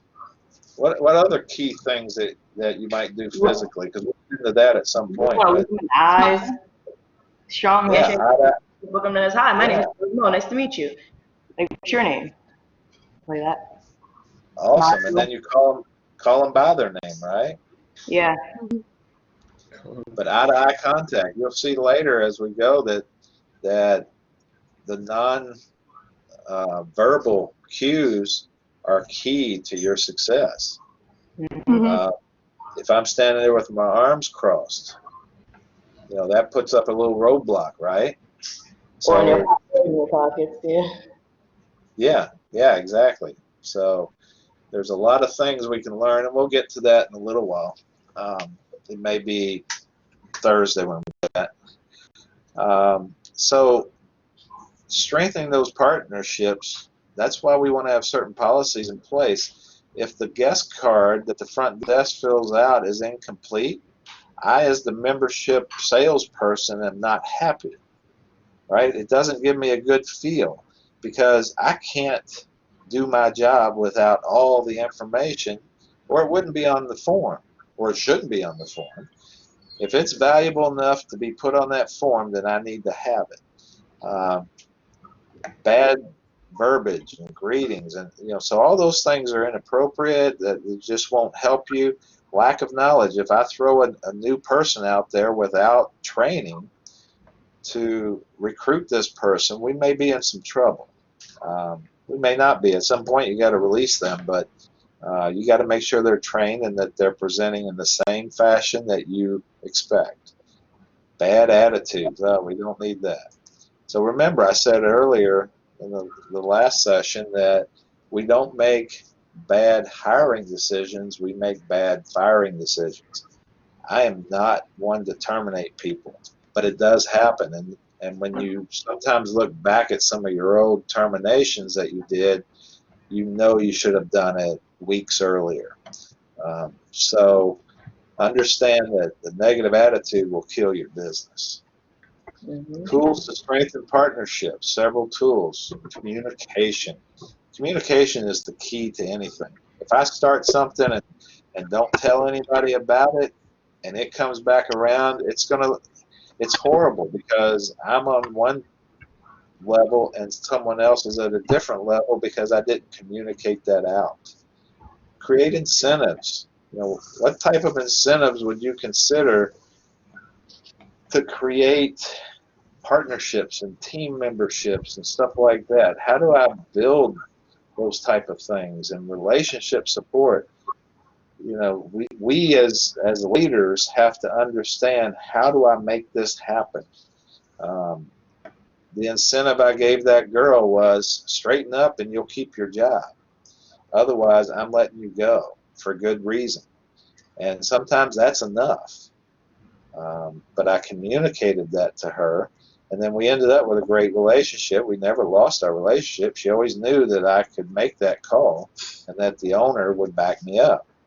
Now, I may say to the owner beforehand, hey, I'm going to go in here and I'm not having this because this is going to destroy your business and my business. So this is my plan. So sometimes you got to cover yourself a little bit. Depends on what your relationship is with the leader or the owner of that company. Remember, if they trust you, they're going to back off. If they don't trust you, then they're going to maybe get more involved. So communication. Choose a liaison from the service desk to attend certain membership meetings. I used to cross-train my staff. I'd say, yeah, I know you guys are upset that sales rep just bought a brand new $80,000 vehicle, but she's busting her hump. She's bringing me in a lot of business. I'm very happy. She gets paid very well for what she does. She's on an incentive plan. You have guaranteed income. She doesn't. So they get upset that person is driving a nicer car. I used to put my office staff inside, the girl that types up referrals, the girl that answers the telephone. I'd say, go for a ride along, jump out there with the sales rep, follow them around for 4 hours. So they come back and say, I just want to sit right here at my desk. I'm glad what they do is what they do and not what I do. So, and the same thing with salespeople. They would say, well, that person, they never get this stuff right and they never get it done. Well, come on in and have a seat with her and watch what she does for 3 hours. And by the end of that 3-hour time frame, they're glad that they do that because they don't realize that their customer is not the only one that they deal with. They may have 3 or 4 things going on at one time. So it's important to create ride-alongs, sit beside them, whatever. Make them work together, and all of a sudden people take a different look. Issue weekly updates between the departments. I don't know why they have such trouble, but apparently they do. Keep an appointment sheet at the front desk. They need to know, hey, I'm expecting this person, that person, and this person. It all goes back to communication. Incentives. Use incentives to motivate the front desk. Um, Tools to use incentives: split a small percentage of the sales commission with the front desk. That's okay. What are your thoughts on that, guys? What is that? Yeah, Incentives. we did. We did that at my gym. Like if we sign somebody up, depending on single, couple, whatever, we get commission off of that sale Okay. for the whole, like, what the membership would be. What if I'm Understand? what if I'm the salesperson and they're going to take 5% out of my business money and give it to them? Would that bother you as the salesperson? Yeah. Yeah, Um, it could. yeah. But if It could. do they share, if they get a percentage, if they do the same though? Like if it was vice versa as well, I Well, wouldn't be there's only upset. so much. So let's say that I give you as the salesperson $100 per person that comes in and signs up, and then I Hmm. say, well, you know what? I'm going to drop that to 90 because I'm going to give them $10 to try to build some teamwork here. It Hmm. may work and it may not because I, as the salesperson, have been making a certain amount. And remember, there's only so much money. Remember your budget. You've only budgeted 40% cost of labor and so forth. Now, if you bump that up, okay, well, I'll go ahead and give her an extra 10 and we'll still pay them 100. And so you got to really look when you start taking money out of someone's pocket, Yeah. what that might do, because they may say, well, you know what? I know Bob's gym down there will hire me and pay me more. So Yeah, because you got to not be all people careful. be like, oh, they're making all the sales. I'll get the money anyway, and they might not put an equal effort in to sell as much as the other person, and then that could cause Yeah, a little. Yeah, I wouldn't like that. yeah. So I would probably lean toward the movie tickets and the stuff like that. That for everyone that is potential, and you help close the sale, and I Hmm. know you help close the sale. You know, maybe you start giving out um, maybe a family membership to that person at the front desk or something. You know, there's ways to do it without breaking the bank, but you got to be careful. I kind of wanted to, you know, talk to you about splitting someone's money or taking money away from someone. That gets very personal. Um, and sometimes, truthfully, in the workplace, you just have to come out and say, get your attitude straight. You got to work together. If you don't like it, one of you need to get out. I mean, that's happened before. Yep. When two people can't work, you may move someone to a different area, but at some point you may just have to lay the law down, and that's what leaders will do. At some point, you'll know when that is, and you'll just take care of business. Um, all right, so make sure everybody's trained. That's the key with anything. Um, they got to know their place, their responsibilities, and they got to be trained.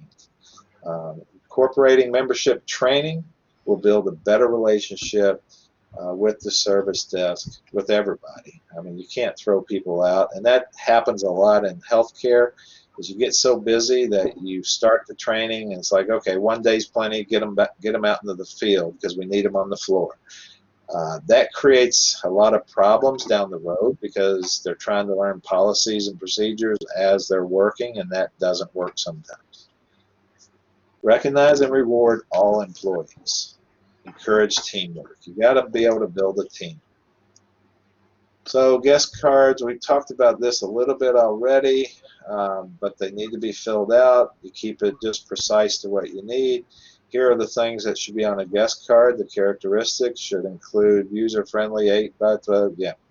Uh, Customer needs, wants, desires, so you try to find this information out and get it on the card. Get their contact information. What's your name? Referral, who referred you? And then the liability waiver, which is built into these cards. They will sign that because if they get hurt as you give them a free week session or whatever it might be, you want to make sure that they sign the liability. Staff members' response to membership inquiry. What's that say? Sure what? or would you mind filling out the form first? So yeah, you need to have those things completed. If you don't have that completed and the person goes out and gets hurt, they can sue you real quick. So you got to make sure you're following company policy, and like you say, your franchises, they pretty well have it lined up. They probably even have it computerized. You hit the button before you even walk in the door. I mean, so direct rather than ask. I need you to fill this out. Versus, would you mind filling this out, please, please, please, please? No, we got to have this done before we move forward. Turning calls into appointments, there's ways to do that. I'm not going to get all into that, but you should read all that because it is up for the quiz or the test. Disadvantage factor, no visual cues based off of tone and verbal skills. Personalization is gone, difficult to build rapport. So you got to meet someone at some point. You know, doing something over the phone just doesn't work as well. It's really hard. You want to make sure when you're talking to someone, whether it's phone or live, is, you know, try to keep the distractions down, because you don't want to say, well, hang on, let me just grab my personal phone here and text somebody. No, you got to give them 100% of your time and attention. 6 mistakes to avoid: asking for the appointment too soon. Hey, can you come in this afternoon? You know, you gotta pace yourself and make sure they're interested. If they're calling you to inquire about your club, then they're going to probably join one. Just make sure it's yours.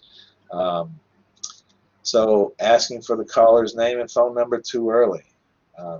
You know, you'll scare people off if you just say, well, okay, before we get started, I need to know your name and whatever. Price quoting, you want to give a range and try to draw them in. You want to list your laundry list, which is everything that we do. This is what we have. Not being prepared for the call and lack of calling frequency. So you got to be careful. Calls you can lose it. I'll tell you one other story. In Boca, my car got damaged, and I called to have it repaired. I heard that this was the premier body shop, and the lady, when she answered the phone, I just wanted to give her my card over the phone and say, do it, because the way you talk to me, I'm coming there. I mean, it was that impressive. I had my boss actually call her as well, and she went, we got to hire this girl. Of course, we never did. She was part of the family business, but the way she talked to people on the phone, you just wanted to bring your car right on in, give her your credit card. I don't care what it costs. So it's all about your approach. So the person calls you, that's a good thing, right? We want them to ask their questions, get what they need to get done, but you need to also sell back to them during the call, but be cautious. More than 50% sold on buying business products or buying your product and services. So when they call, 50% or more are going to do something. Their mind is made up. It's just who are they going to go with. So with a proper call technique, you can turn that around to 70 to 80% of sales. Phone success tips: set the phone calls, be prepared and organized, have a script, know what you're going to say. Scripting is a key component to success on the phone. When we talk to doctors on the phone, we use a certain script. They appreciate that because they expect to hear that technique being presented to them. So you should do the same there. Once you get into a little routine, it becomes second nature, and everybody hears the same thing, and everybody feels comfortable because they've given enough information. Now we got to listen to them and make things work. We'll get the sale sooner or later. It's harder to do it on the phone than it is in person, but so the key is to get down here to number 10 and make the visit for the event. Get them in. If you can't get them, there's little processes. It's all in your book. Your follow-up calls, I would do those no later than 8 p.m. I mean, it talks about all that. I'm not going to get into detail. I'll I'm not going to say when should you make those calls, day 3 through 7. I'm probably not going to say that at all, but I might say what would you do next, the follow-up call, and what key things would you look for in the call. This has a 3-round system. It's kind of interesting. Round 1 in the morning, I sit down and call your leads, leave a message. If they're unavailable, then in the afternoon, this is what you do, and then in the evening, this is what you do. That's not a bad system to use. Just depends on where you are and what type of business. Follow-up calls, those can be equally as important as the initial call. Hopefully, you'll make the sale. Give them a little teaser. You got to try to draw people in. Be a little different than the competition. These are the confirmation calls that you make as you set up the appointment. You plan to be here tomorrow at 10 o'clock. I'll see you then. Look forward to it. That type of thing. So maximizing the face-to-face selling process. This is the key about closing the sale. Build trust and a rapport. So I like the way you guys talk to your customers as they come in, and that draws them in. It shows that you're interested in them as a person, and will give them the best information that you can. Make it individualized. Build their desire to join. Kind of put a little excitement into joining, and maybe you have an incentive. So if they trust you, you're going to sell more. If they don't, you will not. And this is just basic. Shake their hand, be the leader, be professional. You guys, we've already covered that. Take the lead. Tell them what they need to hear and what they probably want to hear. You got to qualify the individual to join the club. So you do that and you work through that. Qualifying financially and so forth. People aren't going to come out and say, I make $80,000 a year. I can afford this, but there are ways, and I'm sure you guys probably have some ideas on that too, right? On how to qualify somebody. Mm-hmm. Yeah. Y'all still awake? Yeah. Yeah. Okay, Yeah. we're almost done. I'm gonna get through this. The keys to effective listening. So we want to be active listeners, right? Yes. Yes. Okay, good. I got some of you who are active listeners. Cameron's still asleep, so he's in the passive listening mode. It's okay. I'm just teasing. I don't feel good right now. I know you don't. I'm trying to stand up and walk around. You do what you got to do. I know you're not feeling well.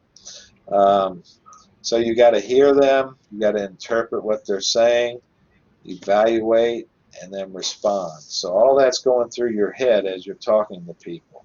And that's with anything, right? Going from hearing to responding. Factors that cause this, our own filters, fatigue, we're not feeling well. So I may not be on the top of my game, so maybe someone else should take the head and make this happen, head roll and get it done. Everybody has a different style. I mean, I've evaluated patients that I go, me and them don't get along. Why don't you, as the PTA, you take over this case and just keep me aware. But I think your personality works better with them. Sometimes that's what you have to do. You have to know and have that self-perception that this isn't going to go well if I stay here and keep working with this person. Guidelines to being a better listener. You can take notes, slow your mind, and stop your mouth is what I should have said. But really, sometimes you got to withhold speaking. Sometimes you want to say, oh, I understand what you're saying. But sometimes you just got to back down and put the reins on and pull that horse back a little bit and slow it down. Let them keep talking. Keep your mind going. Don't think about other things. Stay engaged in that communication. And then you'll be a much better listener and you'll be able to respond better. The emotional connections, build that relationship. That's the key. It's how deep can you get. You went to school there. I did too. You don't know how my staff at Landmark Hospital, they were always like, why do you keep asking people where they're from? Well, I'm looking for that competitive advantage. If I have a patient that is from maybe Montana, oh, that's my favorite vacation spot in the world. I love going there. Well, all of a sudden, we've created a relationship. Lots of people are from Chicago. All right, good. You're from Chicago. Really cool. Okay, I got some staff from Chicago. Well, guess what I'm going to do? I'm going to go down and tell that staff member that person's from Chicago. They're your patient from now on. Go. Because now I have a relationship. I know that they'll have the relationship much better than me and them. So I would rather keep the business going that way. And that's how I tend to operate. I like to know where people are from and what their interests are.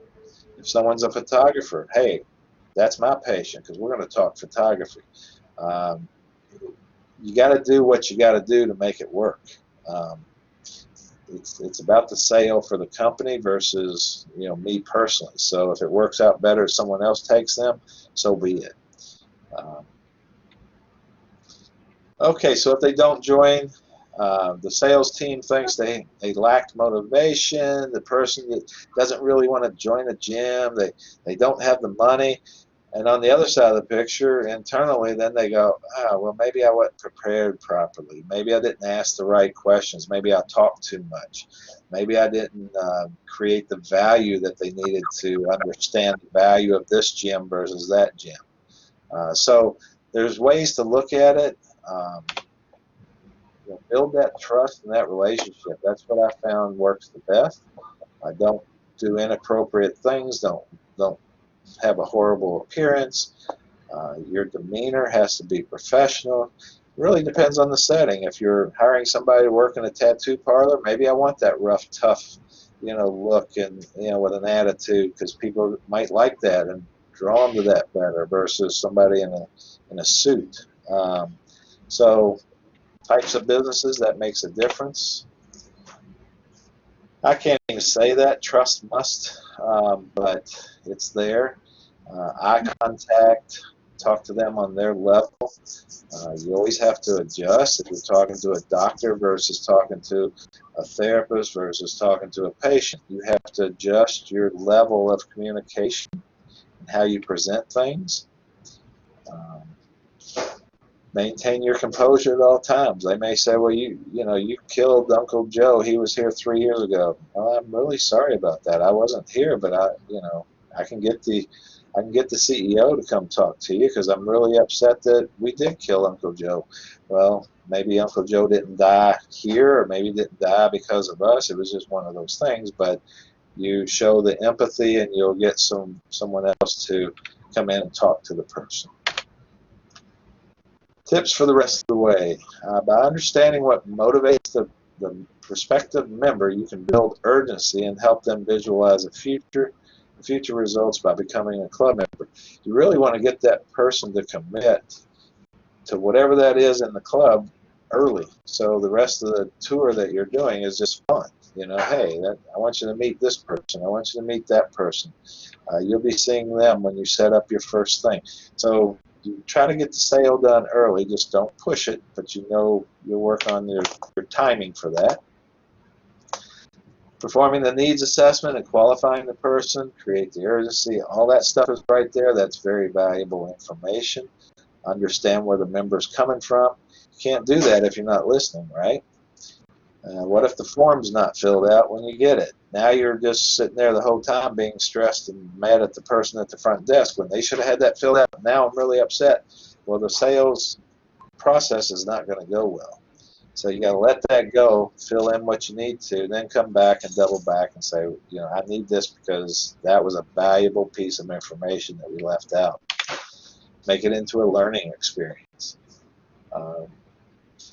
Qualifying questions. I'll let you guys read through all this. 5 major areas of concern: the eagerness and motivation to learn, decision-making ability. Can they make that decision without someone else who's going to maybe pay for it or whatever? Maybe they're high school students, so you can't create that relationship to someone under 18. That's something to consider. So you got to have the parental forms filled out that they're willing to pay for it, so forth. Make sure they have the financial liability. So there's things to think about when you're talking about athletes. You got to have the correct forms in place because they cannot enter a contractual relationship with you, and I believe it's less than 18. So, okay. Building desire on the tour. You don't want to just be a tour guide. You're there to provide information, make it valuable. Don't think of it as routine, because if I'm going on that tour with you, I'm going to realize you're just talking on a script that you don't really care about me. You really just are trying to make the sale. So I'm going to see through that. Some people don't, but you might just go, well, they're really not interested. They're just trying to make a buck. Versus, hey, be part of our team. Okay, customize the tour to that person. Pretty much that's what I've been saying. Create the urgency. How do you do that? There's various ways. Sometimes you don't want to create. Price and promotion are not always the best way to create urgency. Personal motivation is a very effective way. Okay, how do we differ from our competition? They probably already know. So if you're that family business that's dealing with the big dog that came in, the franchise company, how do I sell my hometown, local, atmosphere to them? So come up with ways. Know that. Turn it into a positive. It's not a negative. Turn it into a positive selling point. Know your strength. Know how you might respond differently.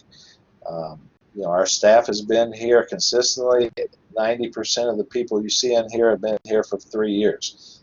Those type of things. Those become selling points. We have very low turnover. No, we don't wear the pretty purple shirt, but we wear this. And you'll recognize our staff by their name tag and whatever else might be part of your uniform. It's all about creating that competitive advantage. But it starts in the marketing or your business plan, location, things like that. What differentiates yourself? You don't just open up a business in that strip mall because they have availability. It's when I look at that, I then determine, is that going to be beneficial to my business? Yes or no? Okay, so ask closing questions. They can be open-ended or close-ended. Really try to uncover what remaining concerns might be there. You'll know if somebody wants to join your club, right? You can pretty much tell by the time you're halfway through your tour. Maybe they can't afford it. Maybe I opened up in Naples and it's $175 a month, and this person is a student. They're not going to be able to afford it. So maybe I don't spend as much time. I still want to give a sales pitch because their parents may pay for it. I don't know. But if it's a lost cause, then don't oversell because that person can't afford it. So that's part of qualifying the person in advance. Or maybe they are looking for the mom and pop gym, just like you say, the free weights versus the machines. So handle concerns and objections on the tour. Try to have it all done. Increase their comfort level with you and back and forth. Ask me anything. I'm fine. I'll tell you straight up. Don't destroy the business in the process. Don't say, yeah, that manager over there, he's horrible. That's never a good thing. So everything's positive, upbeat. Note concerns and objections on the report and send it upline so that those issues can be dealt with. Okay. Yeah. The 7 steps for handling concerns: listen to the concern with no interruptions. Paraphrase. So you're telling me that you would not come here because the carpet is dirty or whatever it might be. that could be very valuable information to send up line. Maybe the manager or the owner is sitting there going, our carpet looks like horrible compared to other places. So that may be enough to say, I'm getting some complaints on this. Isolate the concern, question the concern, provide a solution. So maybe it's something that you can handle while you're on the tour. Maybe it's something that the manager may need to call them back, or hey, can you come talk to them? They have a question about this, and I don't know the answer. There's nothing wrong with not knowing the right answer. Uh, Presenting the price. It's just like going in for an interview. You don't talk price going in. When you interview with someone, the last thing you ever mention, you may leave that interview without an offer or a price or knowledge of what the pay structure is. And that's okay. It's much better to leave without that knowledge than to inquire too early or to deliver the price too early, and then it blows the whole thing, because at that point all they're talking about is money. That's all they have in their head. So at the end you say, I'm going to give you a price sheet, because it can be customized to what your needs are. And as I take you on this tour, this is what I see. You seem to be very interested in the free weights. Well, we have a special free weight program. If you don't want to use the machines per se, then this is what we do. Or access to the pool.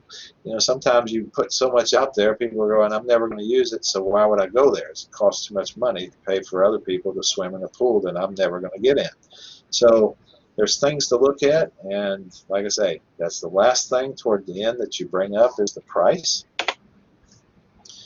And closing the sale on the tour. 73%, I found this amazing, of salespeople across all industries never ask for the sale. They never say, are you committed to join today? So 73% fail to do so. The three common justifications: rigid training, fear of offending the person, and it's just not my style, it's not my philosophy.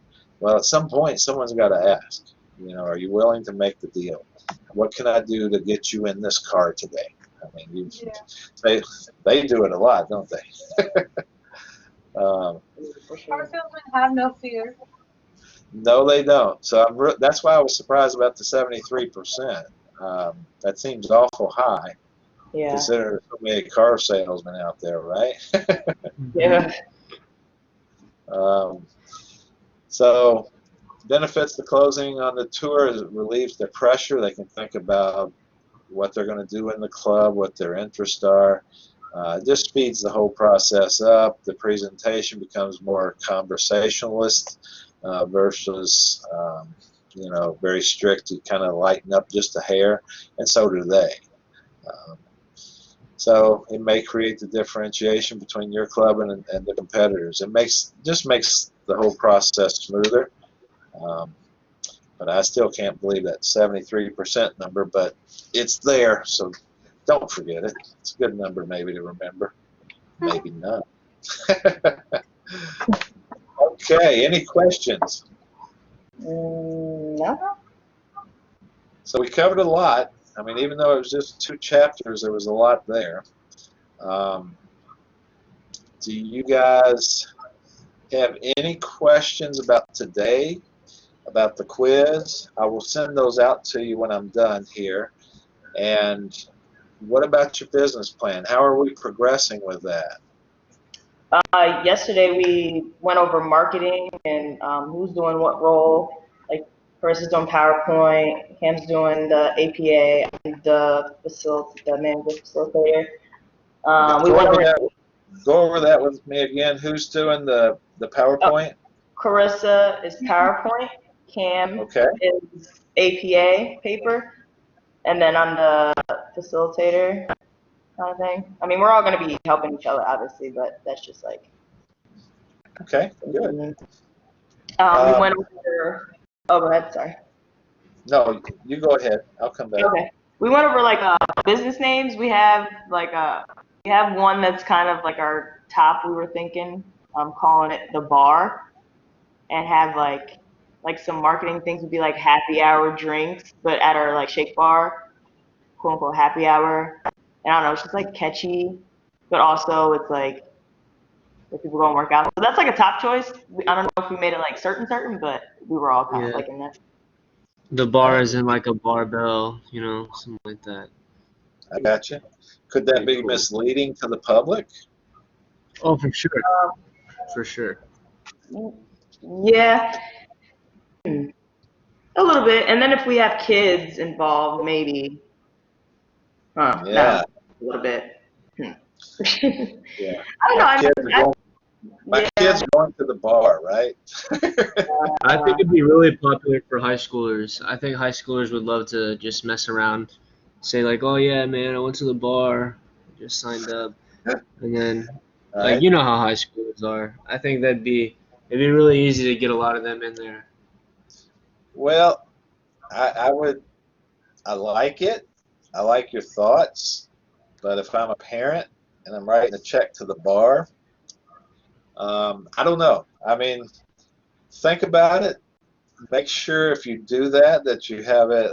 I mean, I've already drawn a dumbbell and the weights, and you can distinguish that quickly through a visual. Um, so you can take risk like that. That's okay. Um, but I mean, I'm good with it. I like it.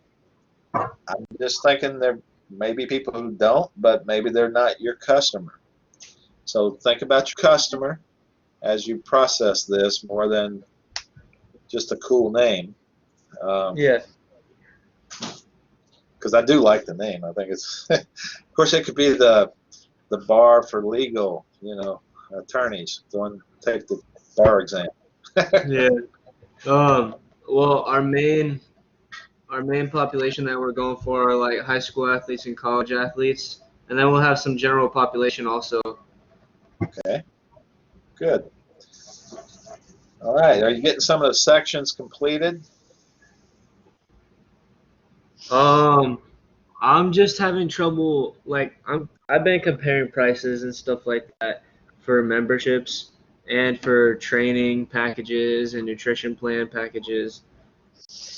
So that's what I've been having problems with. But Carissa kind of got a rundown of what she's gonna get on the PowerPoint. We went over some of those questions. We got that stuff down, like our goals and what we have to offer and stuff like that. Okay. Yeah, You're good. I'm gonna do the marketing side of things too. Okay, good. Um, you gotta have your culture being built, which is your mission and your vision. Those type of things. Don't forget those. Yeah, that's Taylor right there. All right. What else? Well, to give you more of an idea of what rules we have, so Taylor's gonna be in charge of like culture. She wants to be like in the gym, kind of giving like she's like on the personal level. Carissa is going to be marketing, and I'm going to be like finance. Okay. You're the money There's a man. lot I have in my notes actually. That's good. I'm trying to use that the income statement that you sent us to try and see where we'd be at bill wise, because obviously we're gonna have the electric bill. And do we have to worry about that? I don't think I would get too deep because Okay, good. you could spend 3 weeks building a financial statement, and I just think it's a little too far outside of what we need to get into. Awesome.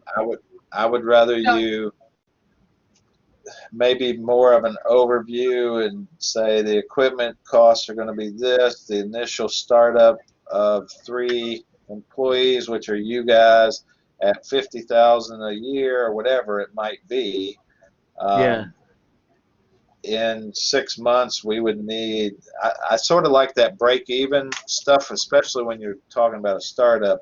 Is how much money do I think I need to have to start this thing with just estimates? I mean, you can just do a 3 or 6 month estimate.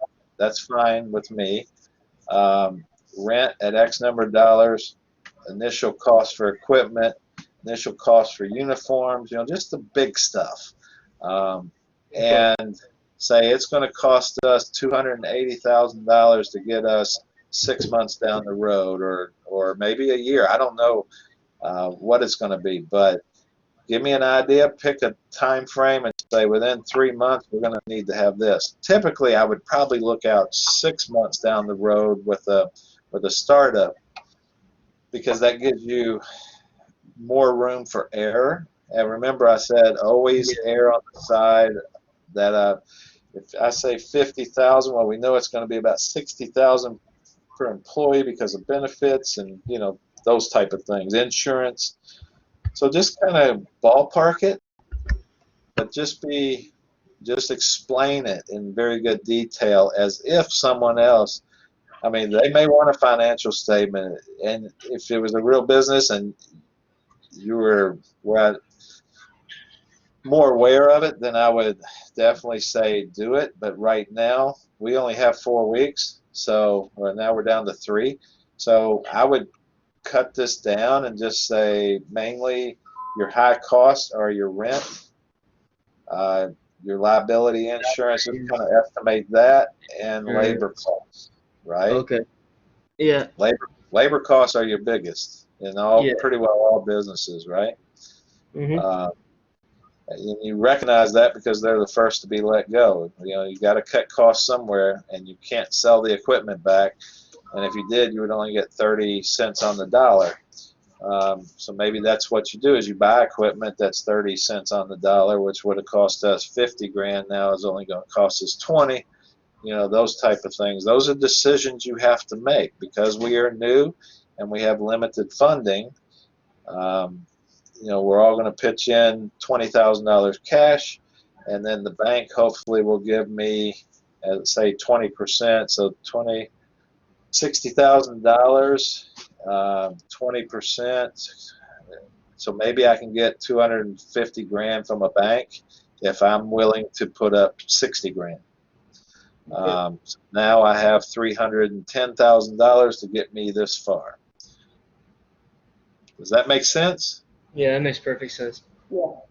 So don't kill yourself with line items. I mean, I presented that to you more as an overview that you're going to have revenues coming in. That's where I want you to try to figure out revenues to match your break-even point, say in a given month. So in a month, if you guys' total salary is $10,000 coming out monthly, that's a good way to look at it. So you have 10,000. I'm just making up numbers, but say $10,000 in labor. The equipment's been paid for on the startup, so monthly we need to generate X number of members, knowing that that's going to grow each month. So by the 6th month, we'll be up to a membership of 1,000 at $20 a month. And then you can say long term, we're doing fine. We got the equipment paid for or whatever through the loans that we get. But that's how you sort of build it. And then by the time month 6 hits, wow, okay, I've add those up, and I'm going to need X number of dollars. So there's money that you need on the front end, and then each month you're just trying to look at how many members you need to break yourself even, knowing that you're not going to get it on the first month. You're not going to get it on the second month. It may take till the 6 months where you have that 1,000 members that now we're going to start being profitable. Okay? Yeah. Yep. But, yeah, don't get too deep. I mean, I showed it to you so you could kind of see it, but you can sit there and overwhelm yourself all day. But when you really do it and you have plenty of time, it could take you 3 months to get all this figured out. So just do the best you can.